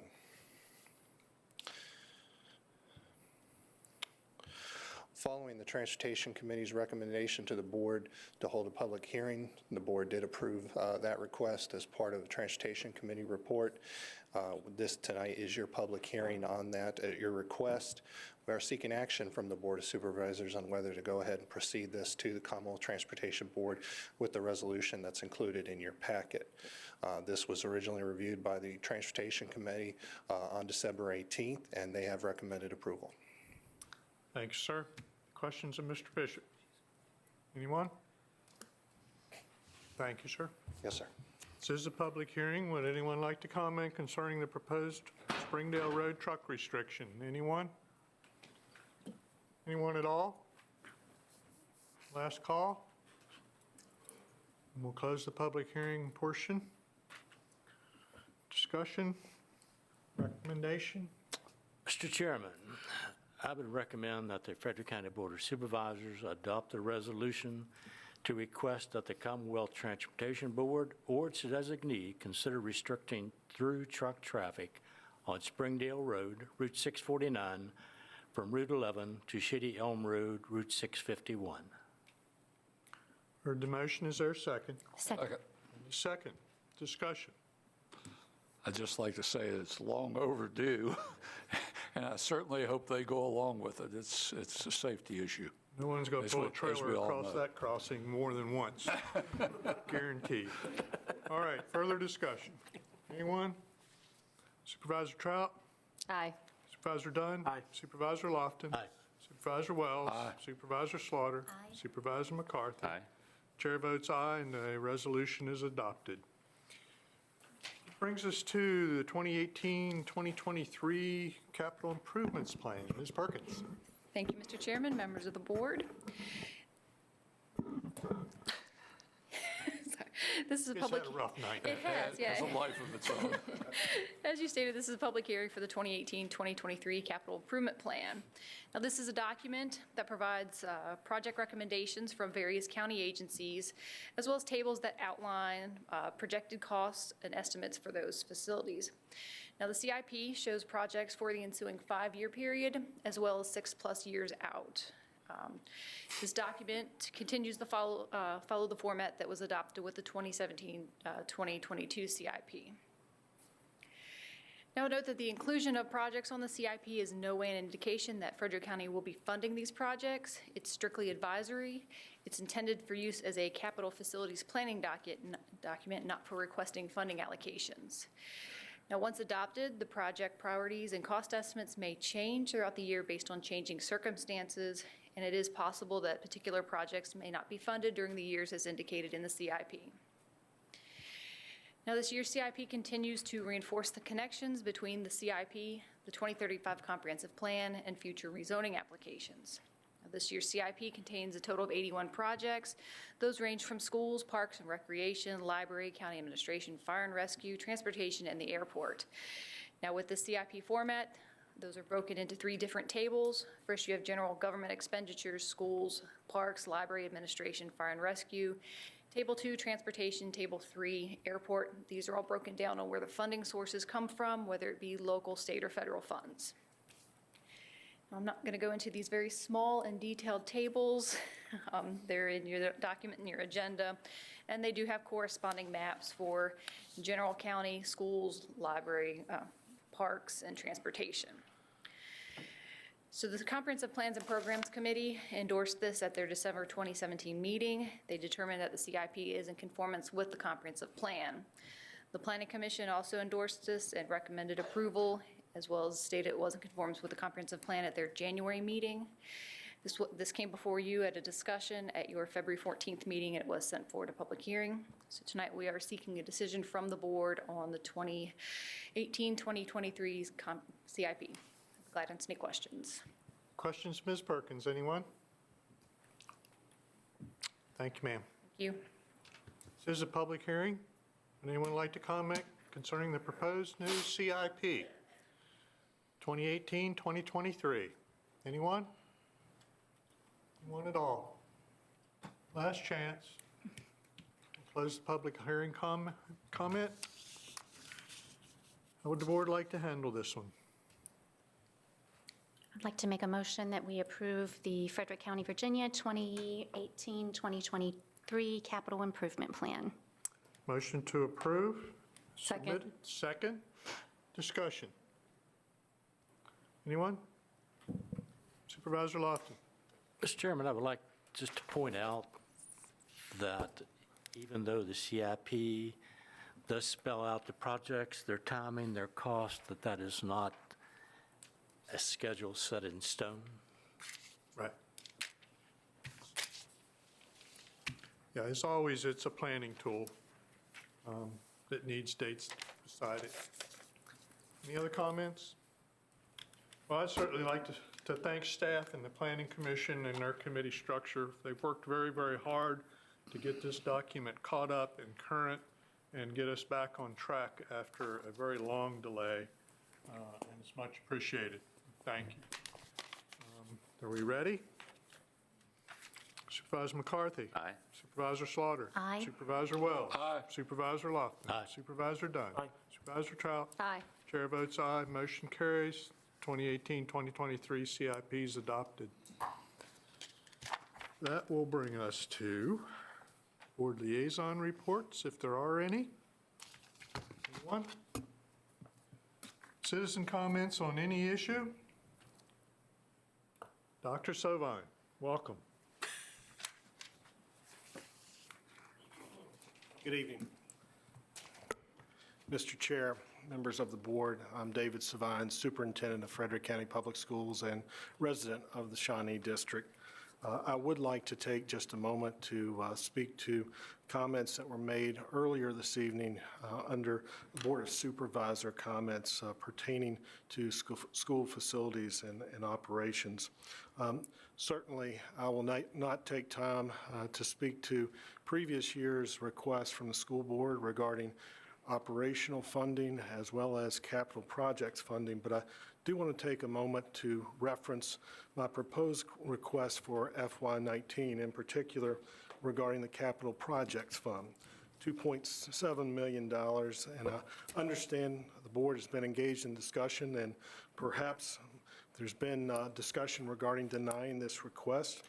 I respectfully request your consideration, as this capital projects fund references the areas that addresses HVAC systems, roof maintenance and replacement, fire alarm replacement. You may recall just about a month ago in my presentation under capital projects, I referenced these items specifically. I will not do so tonight, but I do want to reference just a few. These areas include replacement cooling tower of James Wood High School, partial roof replacement for Dow J. Howard, a replacement heat pump for James Wood High School, Apple Pie Ridge Elementary School, and a fire alarm replacement for Bass Hoover. These are our aging facilities, our oldest facilities. Just want to remind you that those are the highest priorities and certainly not all the needs of our school division.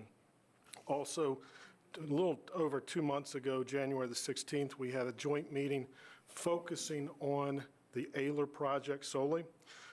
During that presentation and discussion by both boards, one of the items I do want to reference is, which was highlighted, is since 2011, maintenance costs have exceeded $1.2 million with the Ayler Middle School without any major building alterations. Also, we've referenced that our most costly facility in terms of operations now is our Ayler Middle School project. Certainly appreciate the action of the board tonight regarding the CIP, and also referencing that this document is a planning document.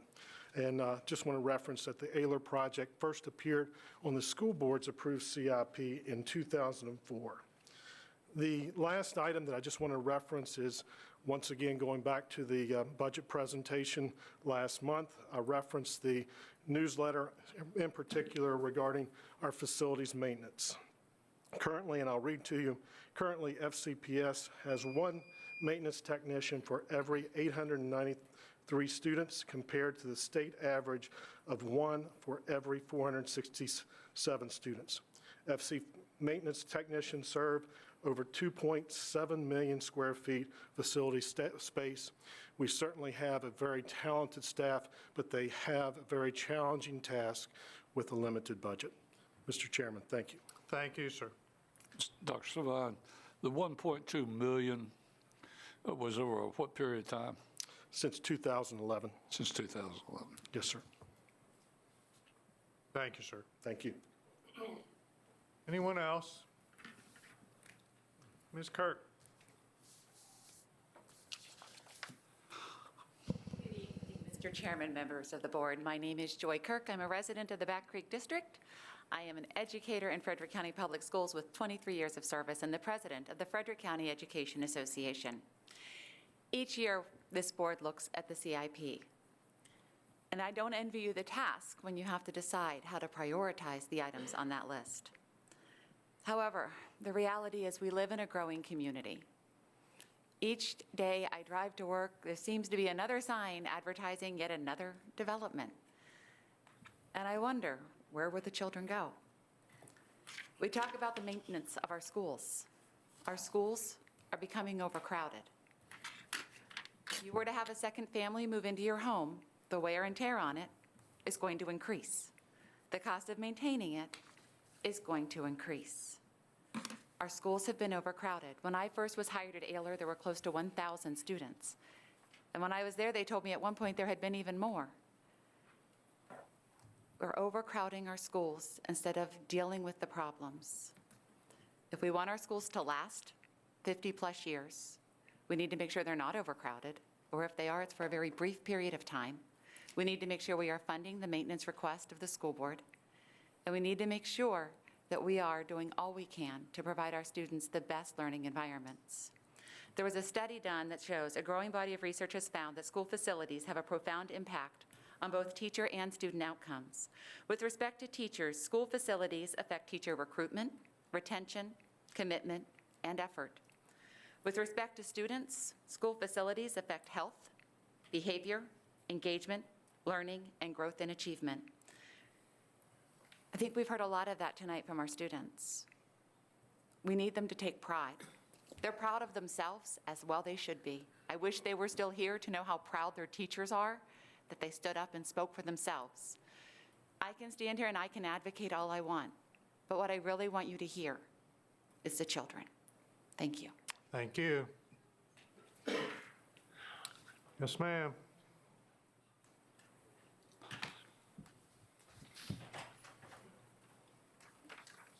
Good evening. I'm Brandy Hammond from the Shawnee District. I wasn't planning to speak tonight, so I just threw this together quickly.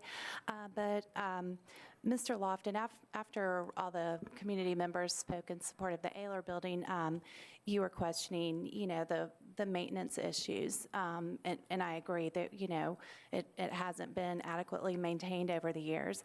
But I'd like to point out the maintenance issues at Ayler and other places can't be adequately maintained without adequate funding.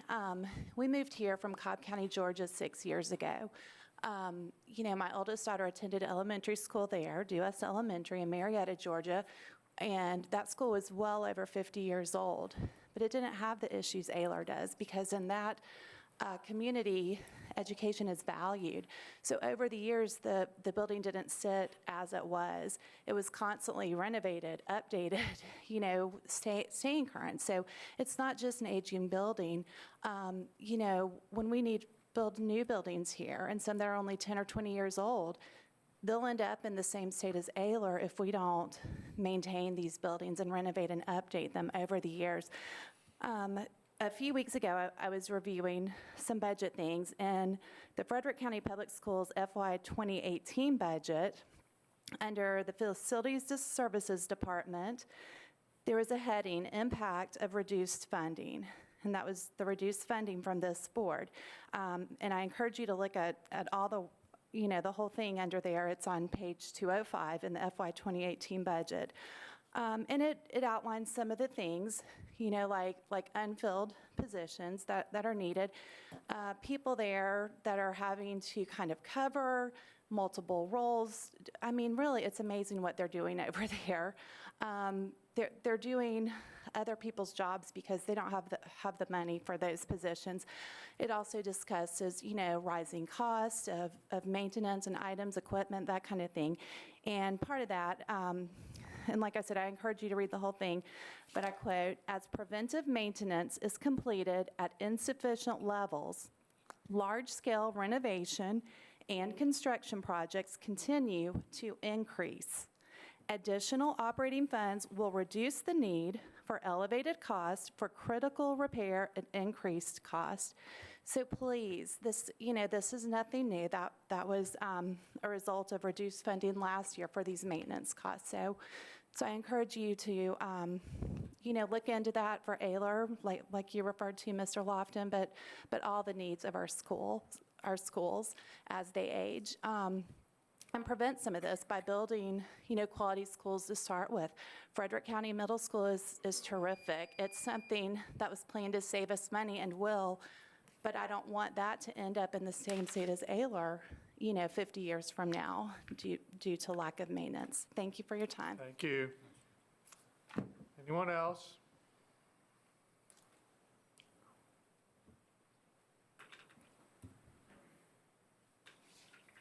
Hi, I'm Carrie Carmichael. I'm from the Shawnee District. I'm a parent of a child in first grade at Armel and a middle schooler at Admiral Byrd. I'm just here to reiterate the importance of funding education in our county. I'm here to ask that you support funding for the school board that the school board has asked for. I believe that it's important for us to invest in our future by investing in our schools and giving our children quality education. Thanks. Thank you. Anyone else? Anyone? Yes, sir. Mr. Newcomb.